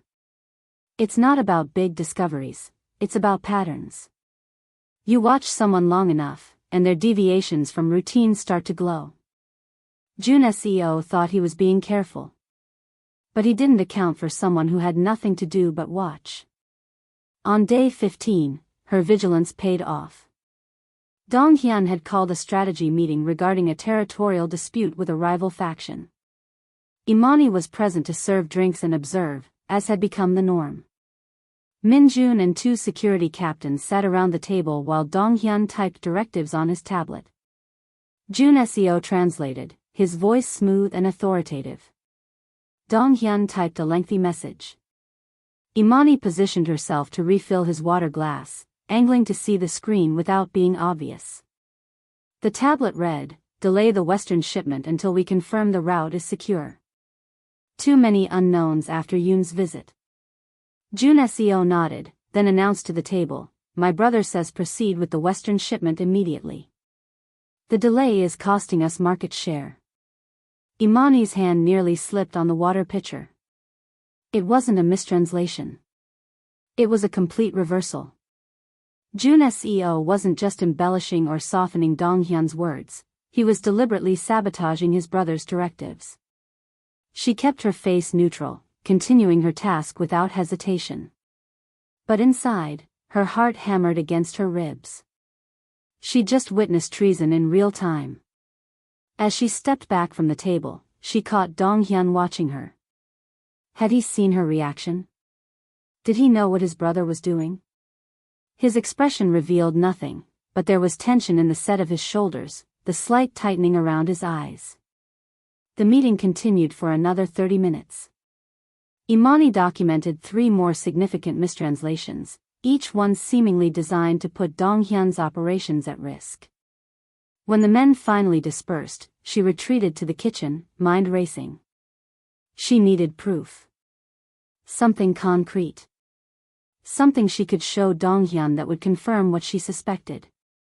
Because going to him with accusations against his brother based solely on her observations was dangerous. He'd said he trusted few people. Would blood win out over a waitress he'd known for 2 weeks? The opportunity presented itself the following evening. Jun's CEO had left for an external meeting in Koreatown. He'd be gone for at least an hour, according to the schedule Imani had overheard being relayed to security. His room was in the east wing of the main house. She'd never had reason to go there before, but she'd noted its location during her methodical mapping of the compound. The hallway leading to it was monitored by a camera at the far end, a camera that swept left to right every 30 seconds, leaving a brief window where the door was unobserved. She'd need an excuse if caught. Laundry, perhaps. Or looking for Mr. Park with a question about tomorrow's schedule. Imani waited until 7:45 p.m., when Donghyun was occupied with a video call in his study. She moved through the main house with casual purpose, a stack of folded napkins in hand as prop and alibi. The code to Jun's door was a potential obstacle, but Imani had observed him entering it once, watching the pattern of his finger movements from a distance. 6 digits. She was reasonably confident she could reproduce it. The hallway was empty. She counted the seconds as the security camera panned away, then stepped quickly to the door. The keypad glowed blue. She entered the sequence, 112590. The light turned green. The lock clicked. She slipped inside, heart pounding. Jun's room was meticulously organized, almost sterile in its precision. A desk with a closed laptop. A bed with military corners. A closet of suits arranged by color. No personal photos. No mementos. Nothing to suggest personality or connection. Imani moved quickly, conscious of the minutes ticking by. The drawers first. Shirts, socks, documents in Korean she couldn't read. Nothing incriminating. The nightstand yielded nothing. The bathroom cabinet, nothing but expensive grooming products. She was running out of time. Where would he keep it? Where would she hide something if? The closet. Not hanging with his clothes, but in the safe at the back. Except she had no way to open a safe. Unless, it wasn't in a safe at all. Imani returned to the desk. The center drawer was locked. A simple mechanism, not digital. She pulled a bobby pin from her hair, recalling a trick her cousin had taught her years ago. 2 minutes of careful manipulation, and the lock gave. Inside lay the second phone. It wasn't a burner, as she'd expected, but an expensive smartphone in a matte black case.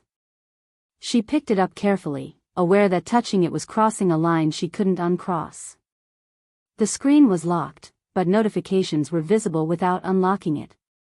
Recent text messages showed in preview form. All in English, she noted with surprise. Jun's spoke Korean with everyone in the compound. The most recent message, from a contact listed only as Y. Confirm shipment route. Are people ready? Sent 2 hours ago. The second. He's weak. The empire will fracture. Be ready to move. 3 days ago. Imani's hands trembled slightly. She needed to document this. Pulling out her own phone, the one she knew was likely monitored, she quickly photographed the message screen. Then, on impulse, she checked the voice memo application. It contained several recordings. She tapped the most recent one, dated yesterday. Jun's voice emerged, clear and methodical, proceed immediately with the shipment. Postpone the meeting until next week. The security concerns are overblown. He was rehearsing mistranslations, practicing how to subvert his brother's orders while sounding natural and authoritative. Imani took photos of the voice memo screen as well, then carefully replaced the phone exactly as she'd found it. She closed the drawer, making sure the lock re-engaged. She'd been inside for 7 minutes. Jun Seo wouldn't be back for at least. The sound of footsteps in the hallway froze her in place. Too soon. He was back too soon.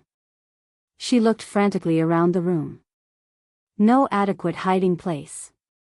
No second exit. The footsteps stopped outside the door.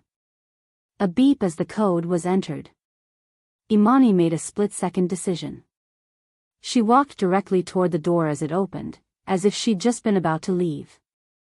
Jun Seo stood in the doorway, his face shifting from surprise to suspicion to cold calculation in the space of a heartbeat.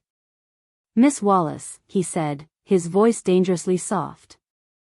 "What are you doing in my room?" "Mr. Park," she improvised. "I was looking for him." Got turned around in the hallway. "Mr. Park's office is in the security building." "Is it? I thought he had a workspace in the main house as well." She moved as if to step past him. "Sorry for the confusion." Jun Seo didn't budge from the doorway. His eyes swept the room behind her, assessing, searching for disturbance. "You're a terrible liar, Miss Wallace." "Let go of me," she said, realizing with a start that his hand had closed around her wrist. Not violently, but with unmistakable warning. "You have no idea what you've walked into." His voice remained calm, almost friendly, which somehow made it more threatening.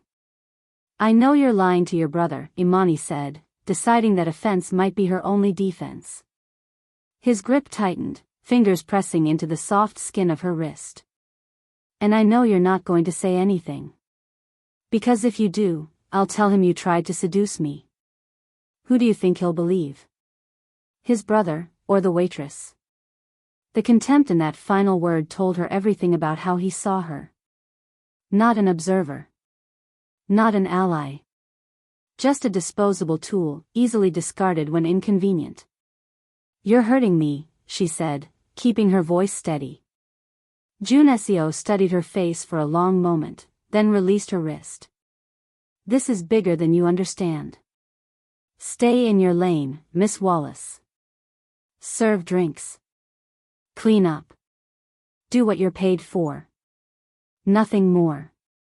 He stepped aside, allowing her to pass into the hallway. Imani walked away, her pace measured, refusing to show fear by hurrying. But she felt his eyes on her back all the way down the corridor. He let go. He walked away. And Imani stood in the hallway, her wrist throbbing, her phone heavy with evidence in her pocket. She had the truth. But the truth was only useful if the right person believed it. Imani barely slept that night, her mind replaying the confrontation with Jun Seo like a horror film on repeat. The evidence she needed was now secured on her phone: photos of incriminating texts, recordings of rehearsed mistranslations. Proof that Dong Hyun's own brother was working against him, possibly with Chairman Yoon. But having the evidence and knowing what to do with it were entirely different matters. If she showed Dong Hyun, he might not believe her. She'd been in his world for barely 2 weeks. Jun Seo had been by his side for a lifetime. Blood against an outsider, those odds weren't favorable. If she didn't show him, she'd be complicit in whatever Jun Seo was planning. And based on those texts, it wasn't just business sabotage. It was something bigger. Something that threatened the entire empire Dong Hyun had built. And now Jun Seo knew she suspected him. That made her a threat. In this world, threats were eliminated. Imani paced her room in the guest house, her windows reflecting the pre-dawn darkness. If she left now, just grabbed her suitcase and walked down the hill, she'd be free of this increasingly dangerous game. But the debt would follow. The contract would haunt her. And the truth gnawed at her. She couldn't walk away knowing what she knew. She needed to approach this carefully. Strategically. She couldn't just blurt out accusations against Jun Seo without context. She needed the right moment, when Dong Hyun was alone, receptive, and Jun Seo was nowhere nearby. The morning crawled by. Imani went through the motions of her usual routine, hyper-aware of every security camera, every staff member who might report her movements. She caught Jun Seo watching her twice during breakfast service, his smile pleasant, his eyes cold with warning. By midday, she'd made her decision. She would wait for the right opportunity to speak with Dong Hyun privately. No impulsive actions. No rushed accusations. She had to be smart about this, for her own safety. The opportunity came sooner than expected. A text arrived on her phone at 4:30 p.m. Car leaving at 5 o'clock. Pack overnight bag. Secondary location. D. Secondary location? This was new. In 17 days at the compound, she'd never been asked to leave the property. Her pulse quickened. This could be the chance she needed, or a trap Jun Seo had arranged. At precisely 5 p.m., Imani stood by the front entrance with a small overnight bag. One of the security team, not Mr. Park, but a younger man she recognized from dinner service, approached her. Ms. Wallace. This way, please. He led her to a sleek black Audi, not the usual SUVs that transported Dong Hyun. The back seat was empty. She slid in, tension coiling in her stomach. Where are we going? She asked as they passed through the front gate. Mr. Seo's private residence in the Hollywood Hills, the driver replied. About 30 minutes from here. I thought this was his residence. The compound is for business. The house is for him. They drove in silence after that, winding through canyons and higher into the hills. The houses grew more secluded, set farther apart, with longer driveways and higher gates. Finally, they turned onto a narrow private road that curved around the hillside, revealing a view of the city that stole Imani's breath. The house that came into view wasn't what she expected. While the compound was all sharp angles and imposing modernism, this structure was lower, warmer, still contemporary but with natural materials. Stone and wood instead of steel and glass. It nestled into the hillside rather than dominating it. We're here, the driver announced, pulling up to the front entrance. Mr. Seo is inside. You'll be staying overnight. We return tomorrow evening. Imani stepped out, taking in the surroundings. The security presence was minimal, just 2 men patrolling the perimeter, no visible cameras. This place wasn't designed to intimidate. It was designed to disappear. The front door opened as she approached. Dong Hyun stood in the entryway, dressed more casually than she'd ever seen him, dark jeans and a simple gray Henley. No tablet in his hands. Come in, he said, his real voice still a shock after so many days of robotic translation. The interior was a stark contrast to the compound.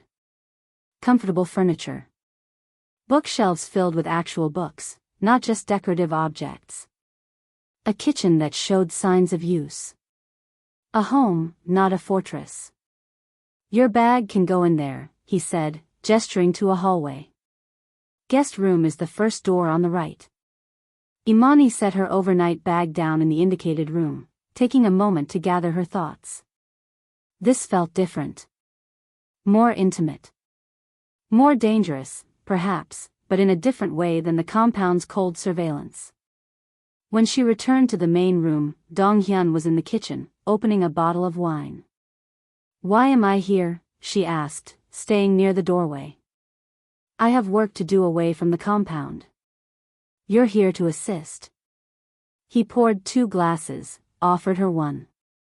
And to continue our conversation. Which conversation? The one where you explain why you broke into my brother's room yesterday. Imani's hand froze halfway to the wine glass. You know about that? I know everything that happens in my house, he said, his tone matter-of-fact rather than threatening. The cameras June SEO thinks are blind spots aren't. They're just selective in what they transmit and to whom. She took the wine, needing something to do with her hands. Then you know he caught me. Yes. And I know he threatened you. His jaw tightened. He'll answer for that. Did the cameras show why I was there? No. But I assume it has something to do with the mistranslations you've been cataloging. So he had noticed her observations. Had possibly been waiting to see what she would do with them. It's more than mistranslations, Imani said carefully. Dong Hyun leaned against the counter, studying her face. Tell me. This was it. The moment she'd been preparing for. The risk she decided to take. Jun Seo has a second phone. He uses it to communicate with someone he only identifies as Y, possibly Yoon. He's deliberately sabotaging your directives. Reversing your orders. And based on the messages I saw. She took a deep breath. I think he's planning something bigger. Something that involves the Western shipment route. Dong Hyun's expression didn't change, but she saw his fingers tighten almost imperceptibly around his wine glass. You have proof of this? Yes. She pulled out her phone, opened the photo gallery, and handed it to him. I took pictures. He scrolled through the images slowly, methodically, his face revealing nothing of his thoughts. When he reached the last photo, he set the phone down on the counter between them. This could be falsified, he said, his voice perfectly neutral. Manufactured evidence to discredit my brother. Why would I do that? Imani asked, fighting to keep her voice steady. To gain favor. To secure your position. To accelerate the debt forgiveness. His eyes never left her face, searching for deception. I'm showing you this because it puts your operation at risk. Because despite everything, I don't want to see people hurt because I stayed silent. A long moment passed between them. Then Dong Hyun picked up her phone again, studied one of the images more closely. This message. He's weak. The empire will fracture. Do you know what that means? I assumed they meant you. Not me. My control. My authority. He set the phone down again. Jun Seo has always believed I was too soft. Too hesitant to use violence.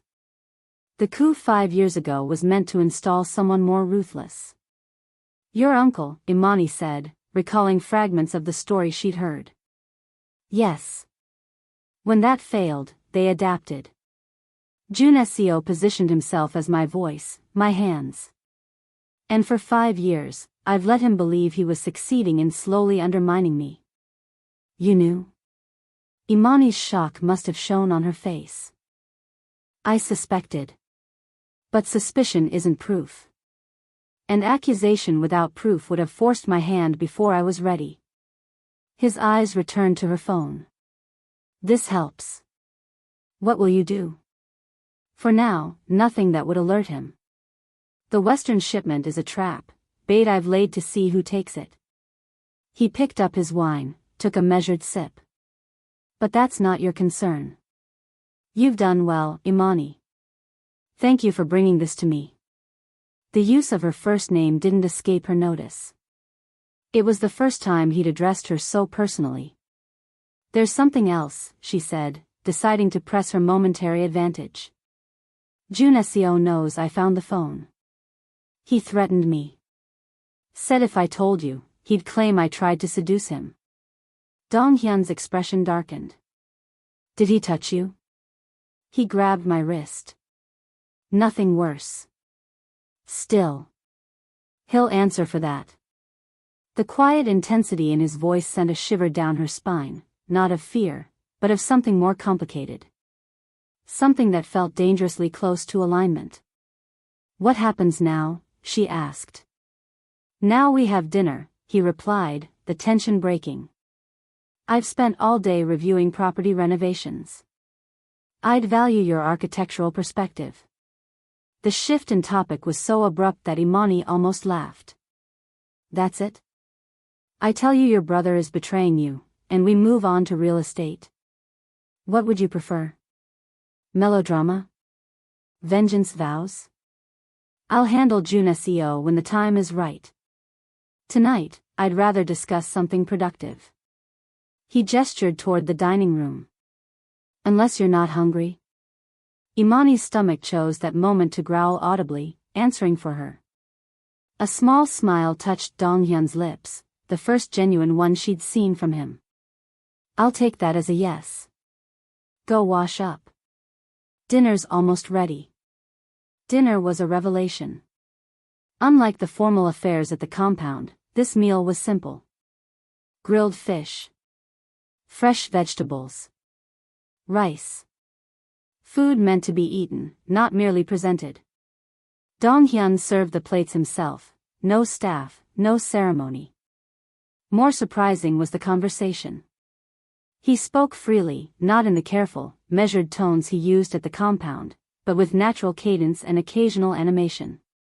He asked about her architectural studies, seeming genuinely interested in her perspective. Why did you choose architecture? He asked, refilling her wine glass. I've always been fascinated by how spaces affect people. How the right design can change behavior, mood, even relationships. She gestured around the room. Like this place versus the compound. Same owner, completely different energy. By design, he agreed. Different purposes require different environments. And what's this place's purpose?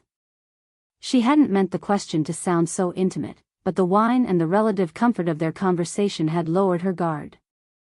Sanctuary, he replied simply. A place where I don't have to be Seo Donghyun. Then who are you here?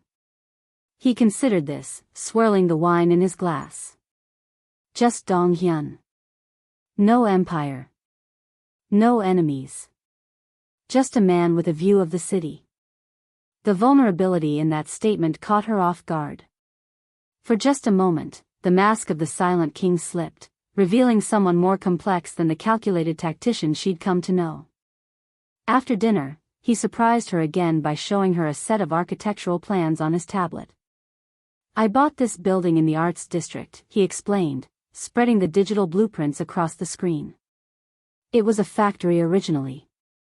I'm converting it to mixed use. Retail, office space, residential. Imani leaned closer, professional interest overriding her usual caution. The structural elements are beautiful. Those original support columns, are you keeping them exposed? That's the plan. But there are issues with the mezzanine level. The current design compromises the sightlines from the entrance. May I? She asked, gesturing to the tablet. He handed it to her without hesitation, a small act of trust that didn't go unnoticed. Imani zoomed in on the problematic area. The issue is this wall. If you angle it instead of keeping it straight, you maintain the structural integrity while opening up the visual flow. Her finger traced a diagonal line across the screen. Like this. It creates movement through the space. Donghyun leaned in to see her suggestion, his shoulder nearly touching hers. That works, he murmured, making a note on the tablet. What about the staircase placement? They spent the next hour discussing design solutions, Imani growing increasingly animated as she applied the skills she'd abandoned 3 years ago. It felt good. Normal. Almost as if she were consulting with a client rather than being held as collateral against a debt. You're talented, Donghyun said finally, setting the tablet aside. You should have finished your degree. Life had other plans, Imani replied, the reminder of her circumstances cooling her enthusiasm. Life, or finance? Same thing, isn't it? At least in my experience. He didn't argue the point, just nodded thoughtfully. It's late. You should get some rest. Imani checked her watch, surprised to find it was after 10:30 p.m. The evening had passed more quickly than she'd expected. She was halfway to the guest room when his voice stopped her. Imani. Thank you. For the design suggestions. And for the information about Junesio. She turned back. Is that why you brought me here? To get me away from him while you decided if I was telling the truth? A hint of that smile again, barely there and gone. Partly. And partly because I needed someone to look at those blueprints who wouldn't just tell me what I want to hear. It was the closest thing to a compliment he'd ever given her. Imani nodded once and continued to the guest room, her mind cycling through the contradictions of the evening.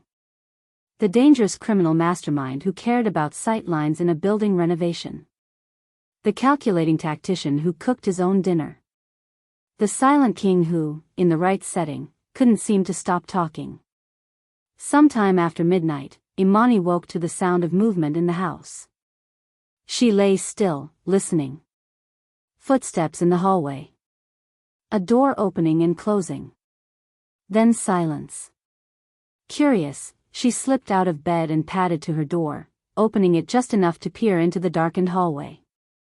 Donghyun stood at the far end, silhouetted against the floor-to-ceiling windows that showcased the glittering city below. He was on the phone, his voice too low to make out the words. His posture was tense, alert. Something had happened. Imani retreated to her bed, but sleep eluded her. Whatever had prompted that midnight call, it wasn't good news. Morning arrived with pale sunlight and the smell of coffee. Imani dressed quickly, following the aroma to the kitchen where Donghyun stood at the counter, already dressed in more formal attire than yesterday, back to the image he presented to the world. Plans have changed, he said without preamble. We're returning to the compound earlier than expected. What's happened? Business, he replied, the word a clear barrier. We leave in 30 minutes. The drive back to the compound was silent, tension radiating from Donghyun in almost palpable waves. Whatever news he'd received overnight had shifted something. The brief glimpse of the man behind the silent king had vanished, replaced by the calculating strategist she'd first encountered. As they approached the compound, Imani finally broke the silence. Should I be worried? About Junesio, I mean. Yes, Donghyun answered honestly. But not for much longer. I'll handle it. The car pulled up to the main house. As Imani moved to exit, Donghyun placed a hand on her arm, light, barely there, but enough to stop her. Wait for me in the guest house, he said, his voice low. Don't speak to anyone, especially Junesio. I'll send for you when it's safe. The worry in his eyes made her stomach tighten. What's going on? The Western shipment moved early. Last night. Someone got to my security team. His jaw clenched. Things will escalate quickly now. Imani nodded, understanding without further explanation. The trap had been sprung, but not in the way Donghyun had planned. The game had shifted, and she was caught in the middle. She spent the afternoon in the guest house, pacing, watching the compound through the windows. Security personnel moved with heightened urgency. Twice she saw Mr. Park crossing between buildings, his usual stoic expression replaced by focused intensity. At 4:30 p.m., her phone buzzed with a text. Private dinner. Hollywood House. 7 p.m. Will send car. D. Relief flooded her system. Away from the compound. Away from Junesio. She'd be safer there, at least temporarily. At 6:45 p.m., the text she was waiting for arrived.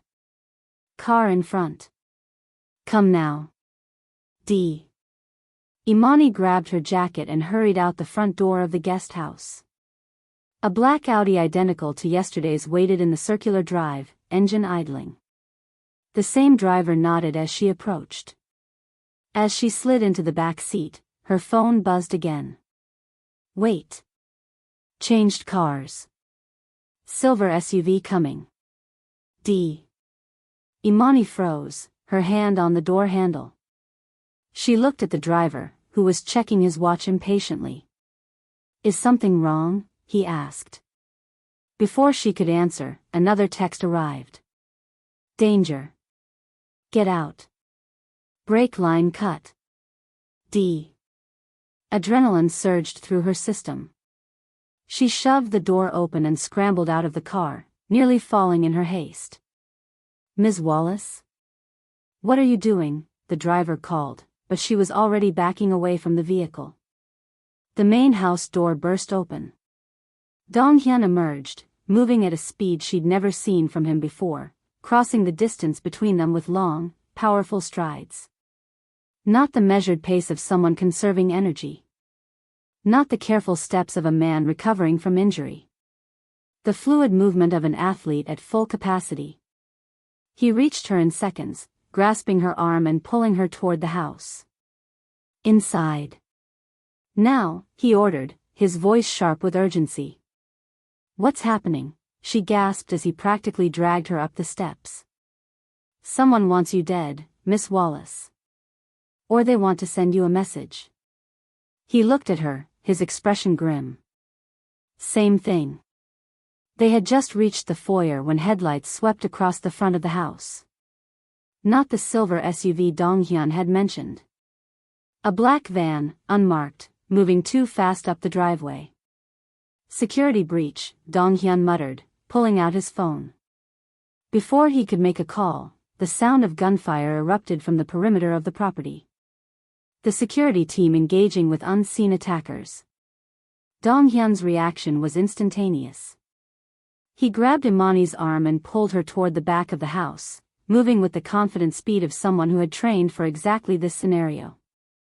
"North entrance compromised," he barked into his phone, his voice clear and commanding, nothing like the careful, measured tones he normally used.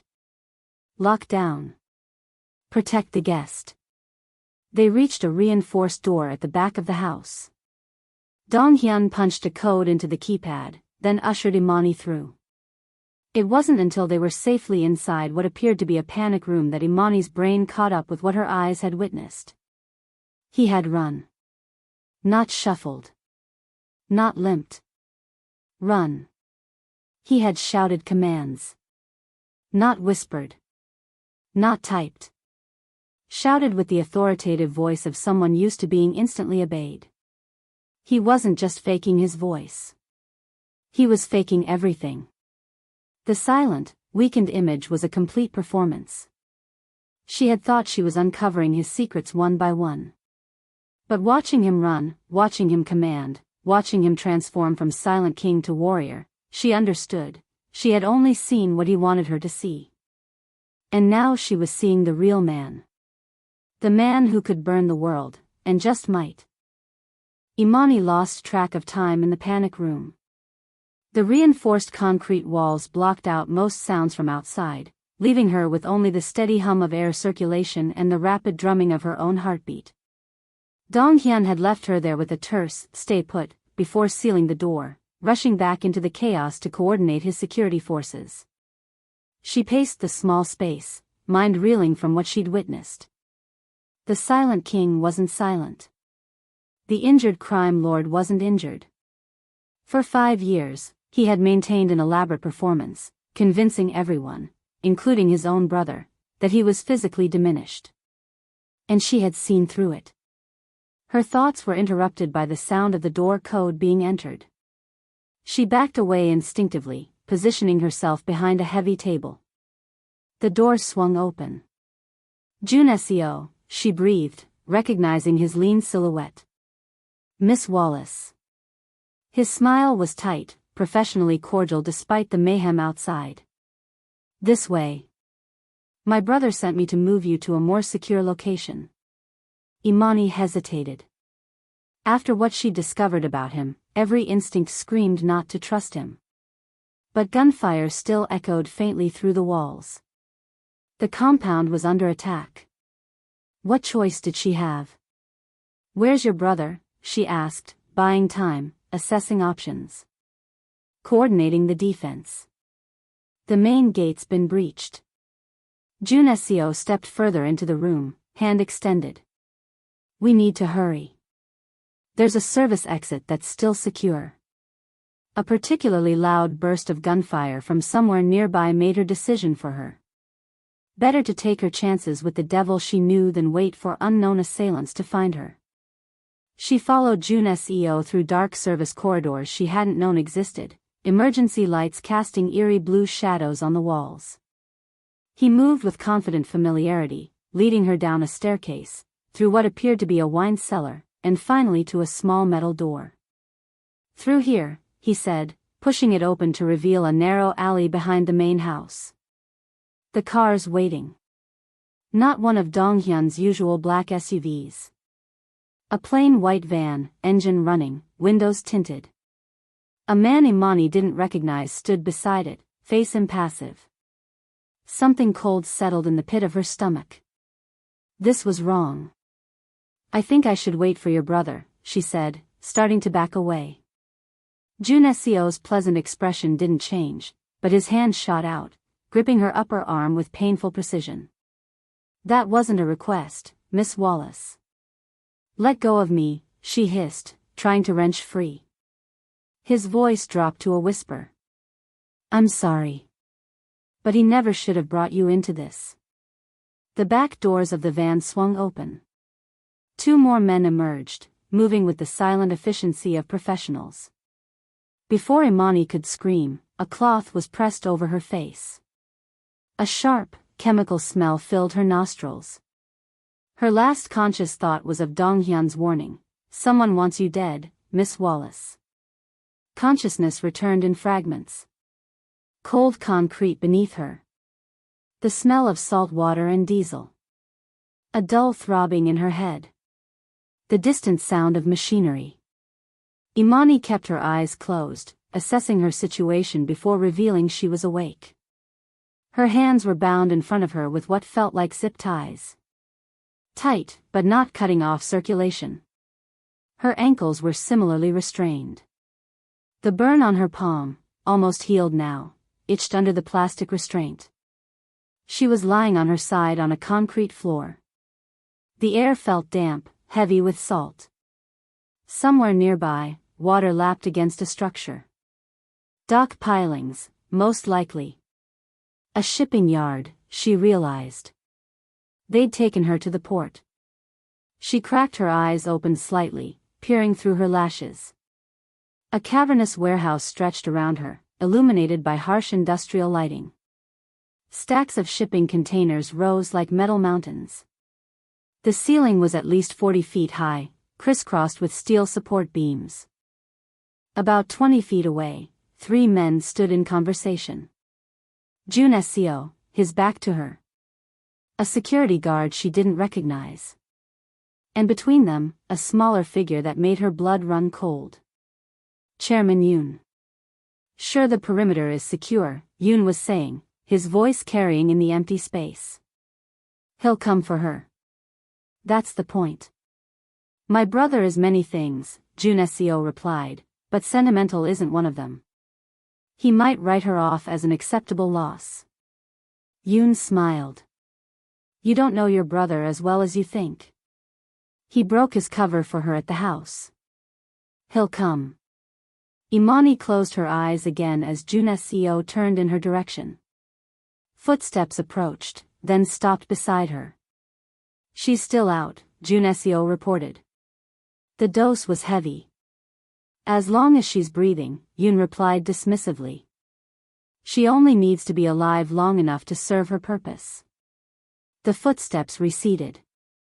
Imani waited until she was sure they had moved away before opening her eyes again, this time fully. She was in a vast warehouse at what appeared to be the San Pedro shipping yard. Large doors at one end stood partially open, revealing a slice of gray afternoon sky. 6 men that she could see, Jun Seo, Yoon, and 4 security personnel stationed around the perimeter. All armed. Her phone was gone, taken from her pocket while she was unconscious. So were her shoes, for some reason. Her mind raced, cataloging details, searching for options.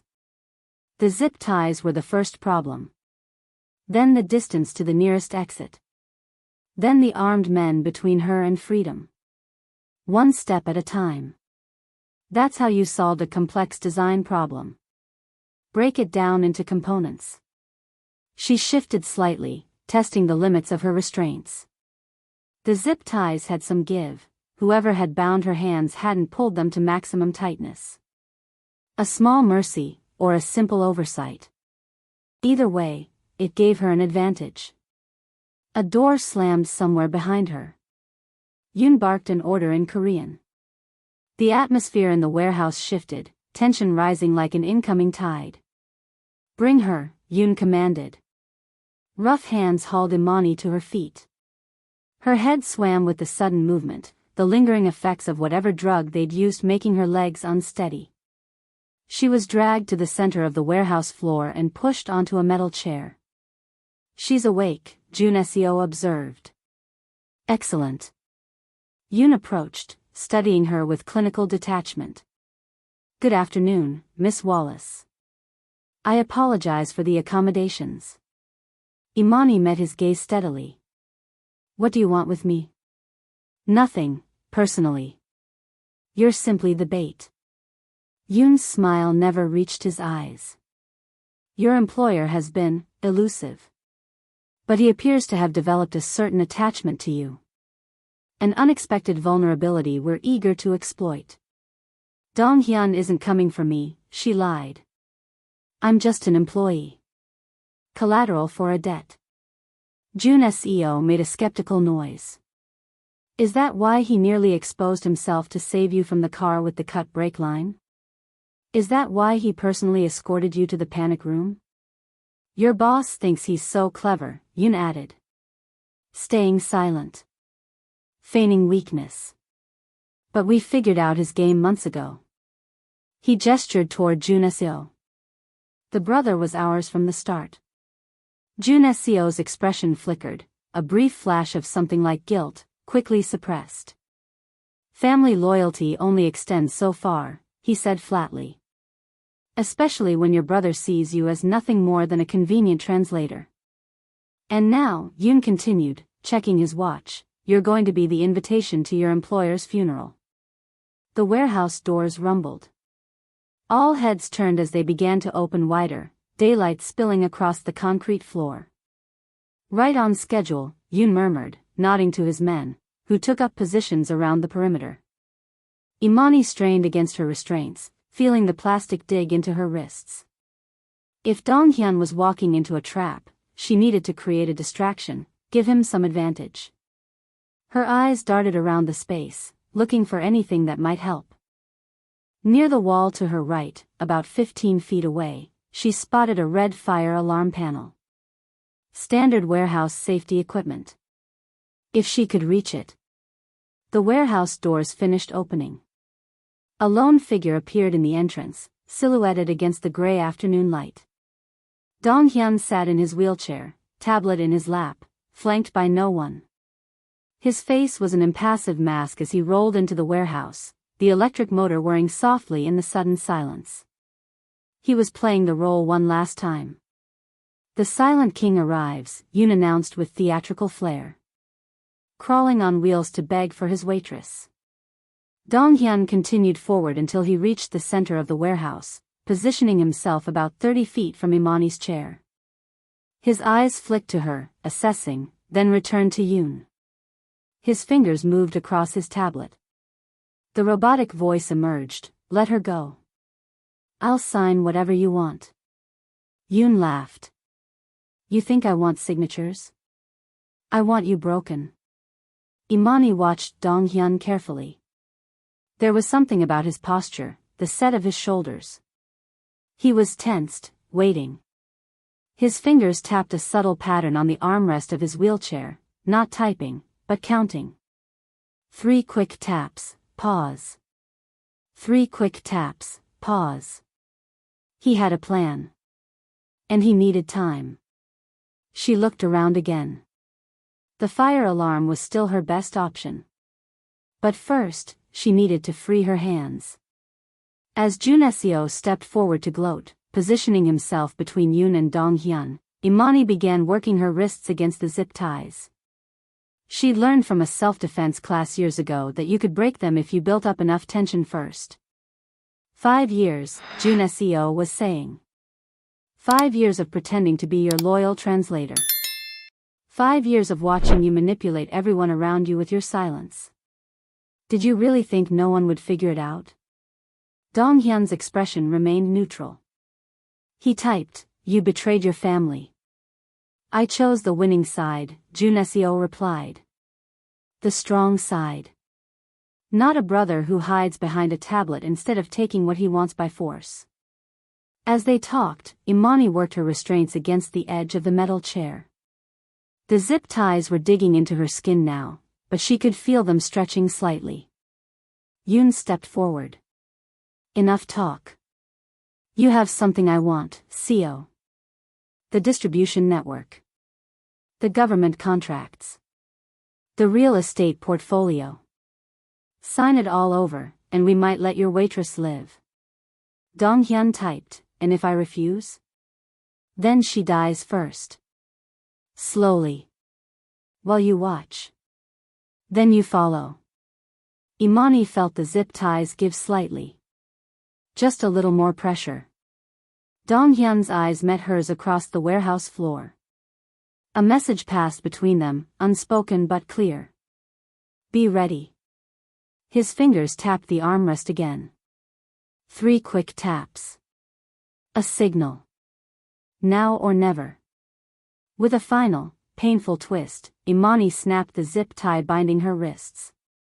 In one fluid motion, she launched herself from the chair and lunged toward the fire alarm panel on the wall. One of Yoon's men shouted. A gunshot cracked through the air, the bullet embedding itself in the wall beside her head. But she was already there, her palm slamming against the red lever. Alarms screamed. Sprinklers activated, water raining down from the ceiling in a sudden deluge. The warehouse erupted into chaos. And in the center of it all, Dong Hyun moved.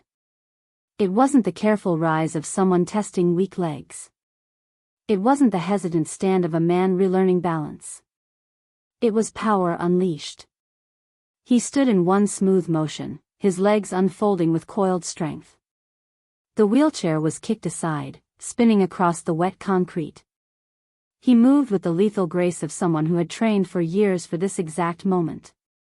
The nearest guard barely had time to register shock before Dong Hyun was on him, a precise strike to the man's throat dropping him to his knees. The second guard raised his weapon, but Dong Hyun was faster, delivering a kick that sent the gun skittering across the floor. "Kill him!" Yoon screamed, backpedaling toward the exit. Jun SEO stood frozen, shock written across his features as he watched his supposedly crippled brother disarm a third guard with brutal efficiency. Imani worked frantically at the zip ties around her ankles, finally freeing herself. Water streamed down her face from the sprinklers, soaking her clothes, making the floor treacherously slick. A guard spotted her and charged. She rolled aside, scrambling behind a stack of pallets for cover.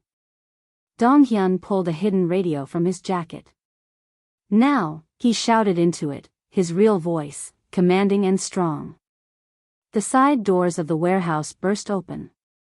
Mr. Park led a tactical team inside, weapons raised, moving with the coordinated precision of a well-trained unit. They quickly overwhelmed Yoon's remaining men, securing the perimeter.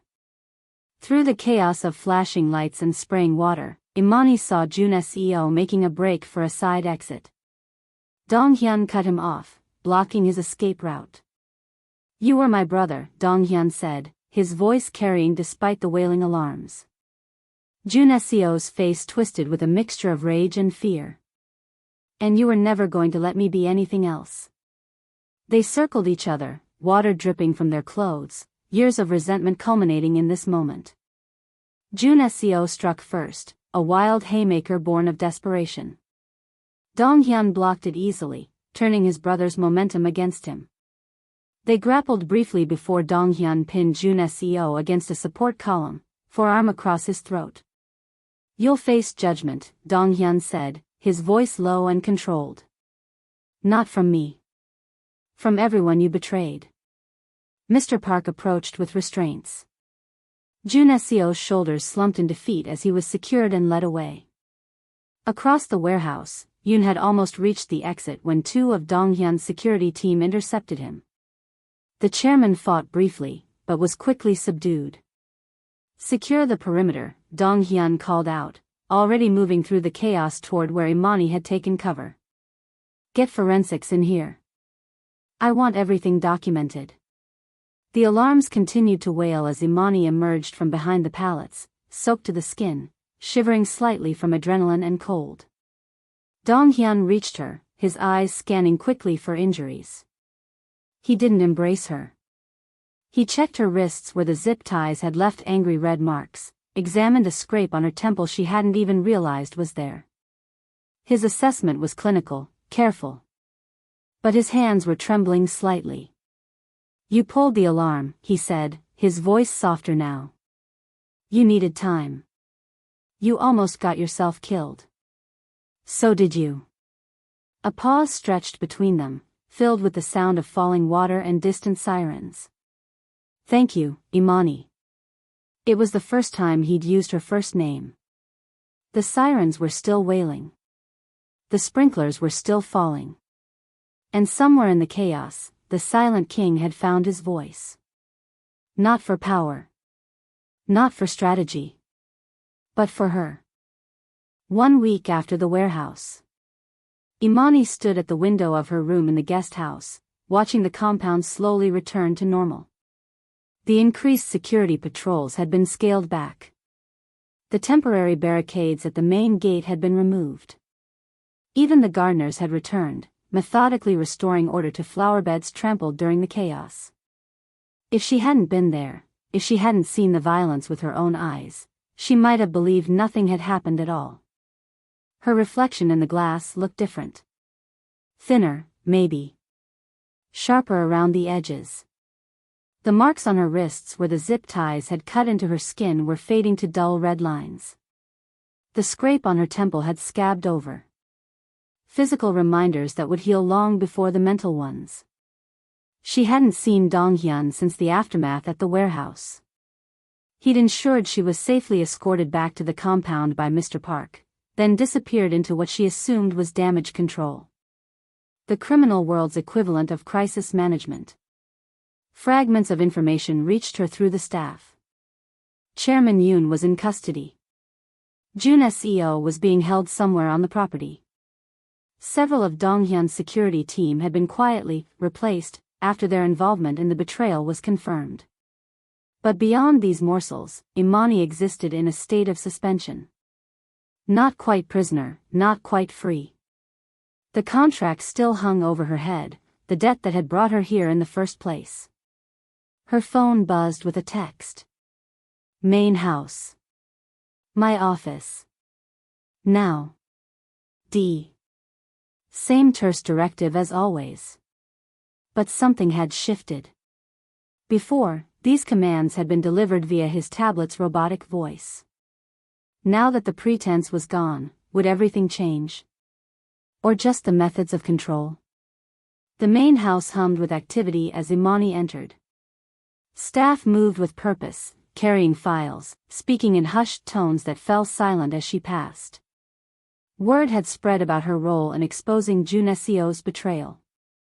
She felt their eyes on her back, evaluating, reassessing. Donghyun's office door stood open. He sat behind his desk, not in the wheelchair but in the high-backed leather chair that had always waited nearby.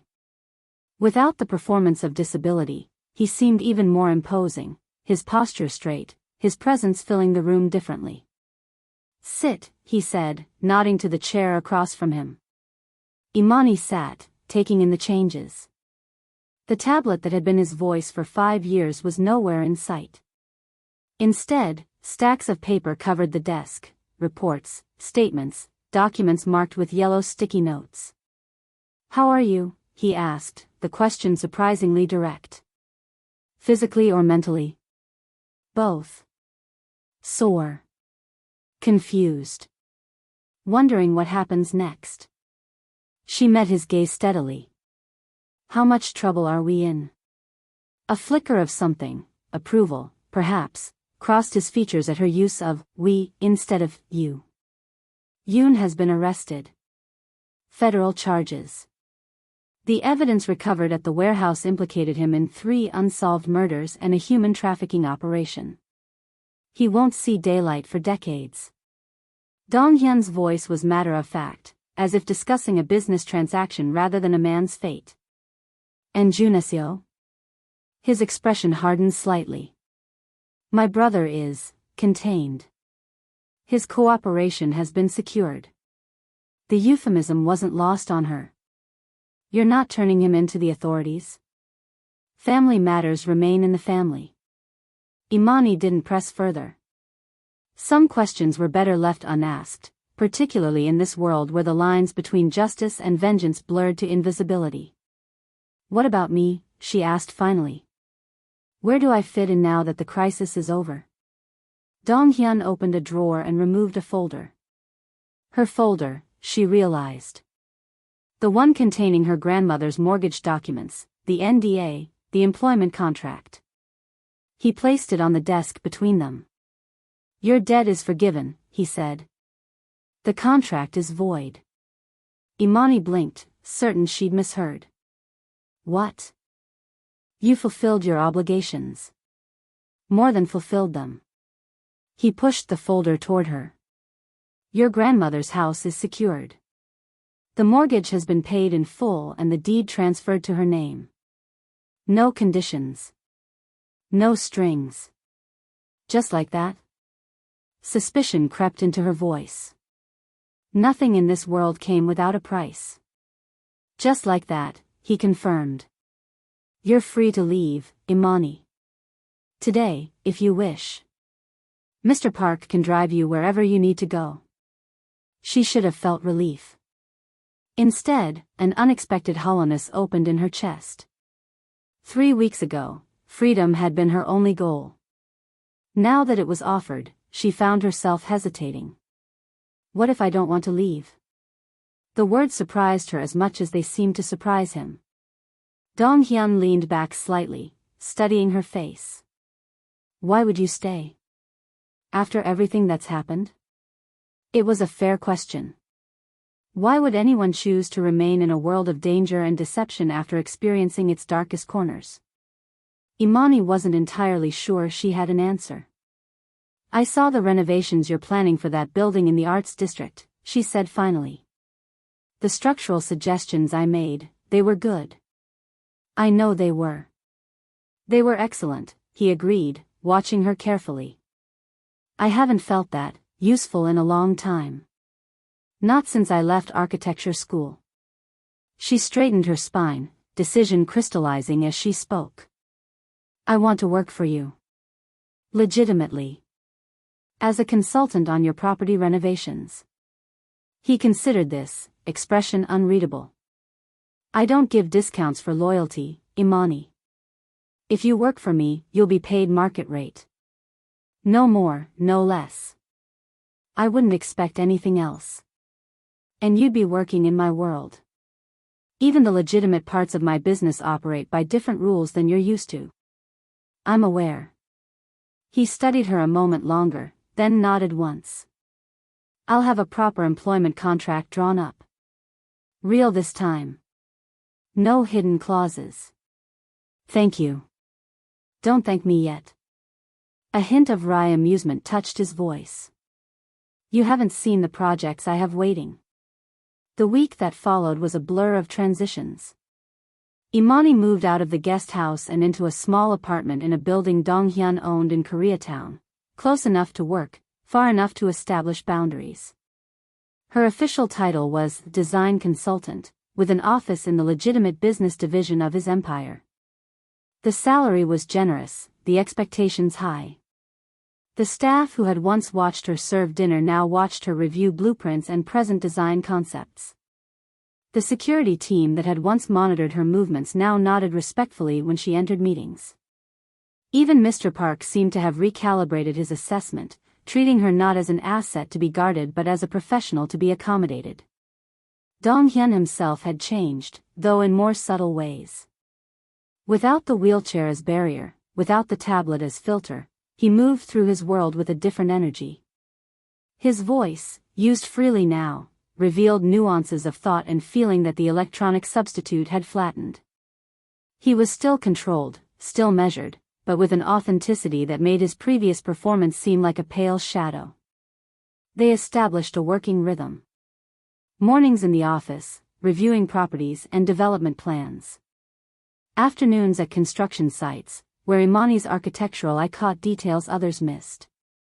Business dinners where she was no longer server but participant, offering insights that gradually earned the respect of Donghyun's associates. And through it all, an unspoken agreement: neither mentioned the shipping yard. Neither referenced the moments of danger and revelation that had transformed their relationship. It was as if they had mutually decided that some experiences were too raw to revisit, at least for now. On Friday evening, exactly 1 month after the incident at the Prince that had changed everything, Imani returned to her apartment to find an envelope slid under her door. Inside was a handwritten note, elegant, precise handwriting she recognized as Donghyun's. Tomorrow. 7 p.m. The Prince. Table for 2. No signature needed. Imani arrived at the Prince at precisely 7 p.m. The restaurant hadn't changed. Same red vinyl booths. Same dim lighting casting everything in a ruby glow. Same faded photographs on the walls. But she had changed, and that made all the difference in how she perceived the space. The hostess, not Rita, someone new, smiled professionally. Welcome to the Prince. Do you have a reservation? I'm meeting someone, Imani replied. Booth 7. Recognition flickered in the hostess's eyes. Of course. Right this way. The restaurant fell quiet as she walked through, conversations pausing, heads turning subtly to watch her pass. Not fear, exactly, but awareness. The staff who had once been her colleagues now regarded her with a mixture of curiosity and caution. She had crossed an invisible boundary, becoming part of the world they served rather than one who served it. Booth 7 was empty when she arrived, but set for 2. The brass bell still sat in the center of the table, simple, unadorned, a silent sentinel that had witnessed the beginning of this strange journey. She slid into the booth, choosing the side facing the door. The posture of someone who had learned to watch exits. At 7:05, the front door opened. No procession of security. No dramatic entrance. Just Donghyun, dressed in a simple dark suit, moving through the restaurant with the quiet confidence of someone who owned not just the building but the very air within it. Conversations stopped. Service paused. Every eye in the place tracked his progress to booth 7. You came back here, Imani said as he slid into the seat across from her. I wanted to remember, he replied, his voice carrying no further than the space between them. Remember what? The moment everything changed. She looked at the table. The brass bell was still there, untouched, gleaming dully in the low light. When you spoke, she said. When you heard, he corrected. The waiter approached, nervousness evident in his rigid posture. Donghyun ordered for both of them in fluid Korean, his voice now a natural part of his presence rather than a shocking revelation. The waiter hurried away, relief evident in every line of his retreating form. They're terrified of you, Imani observed once they were alone. They were always terrified of me, he replied. The silence just gave them more space to fill with their own fears. And now? Now they'll have to adjust to reality. The reality was that Seo Donghyun was even more formidable with his voice than without it. His silence had created an aura of mystery and danger. His voice, direct, incisive, often surprisingly nuanced, revealed the mind behind the myth. The federal investigation into Yoon's operation has expanded, he said, accepting a glass of soju from the waiter who had returned with their drinks. 3 more arrests yesterday. His network is collapsing. And yours? Restructured. Those who remained loyal have been rewarded. Those who wavered have been reassigned. He sipped his drink. It's a necessary cleansing. 5 years of planning, finally bearing fruit. 5 years of pretending to be something you're not, Imani mused. That's a long time to wear a mask. Something shifted in his expression, a momentary vulnerability quickly controlled. We all wear masks, Imani. Some are just more obvious than others. Their food arrived, traditional Korean dishes arranged with artistic precision. Dong-hyun waited until the server had retreated before continuing. You've settled into your role well, he observed. The team on the Arts District project speaks highly of your contributions. It's good work, she said simply. Real work. Using skills I thought I'd never use again. You could go back to school. Finish your degree. I would arrange it. Maybe someday. For now, I'm learning more in the field than I ever did in a classroom. They ate in companionable silence for a while, the tension that had defined their early interactions replaced by something more balanced. Not friendship, exactly, but mutual respect built on shared experience. You know, Imani said as they finished their meal, you never told me why you really stayed silent for 5 years. He looked at the brass bell sitting between them, his expression thoughtful. Because the people who tried to kill me were listening. And I wanted them to think I was broken. But you weren't. No. He met her gaze directly. But I was alone. And that's its own kind of silence. The simple admission, from a man who controlled every word, every gesture with military precision, felt like a gift. A small piece of truth offered without strategic calculation. Imani reached across the table. Not to hold his hand, they hadn't crossed that boundary, might never cross it, but to adjust the brass bell, turning it slightly so the light caught its surface. You're not alone now, she said quietly. He looked at her, really looked, seeing past the employee, past the asset, to the woman who had pulled a fire alarm in a warehouse to save his life. Who had chosen to stay in his world despite having every reason to run from it. No, he agreed. I'm not. And that's where we leave them. Not with a dramatic declaration. Not with a kiss in the rain. But with something quieter, two people who had seen each other at their worst and decided, slowly, carefully, to build something real. Imani Wallace walked into the Prince as a waitress drowning in debt. She left as an architect of her own future, and maybe, just maybe, as the one person who could make the Silent King speak. Some stories end with explosions. This one ends with a brass bell, untouched, sitting between two people who finally understand that silence isn't always about hiding. Sometimes, it's about waiting for the right person to listen. Alright, family. That's the story. If you made it all the way here, first of all, I see you. I appreciate you.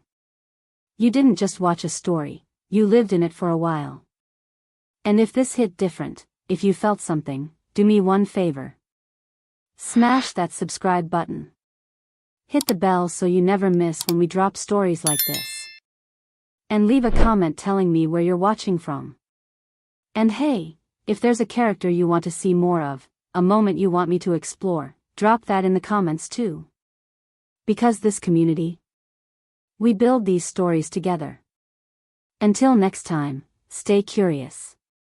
Stay invested. And remember, sometimes the loudest messages come from the people who say nothing at all. Peace.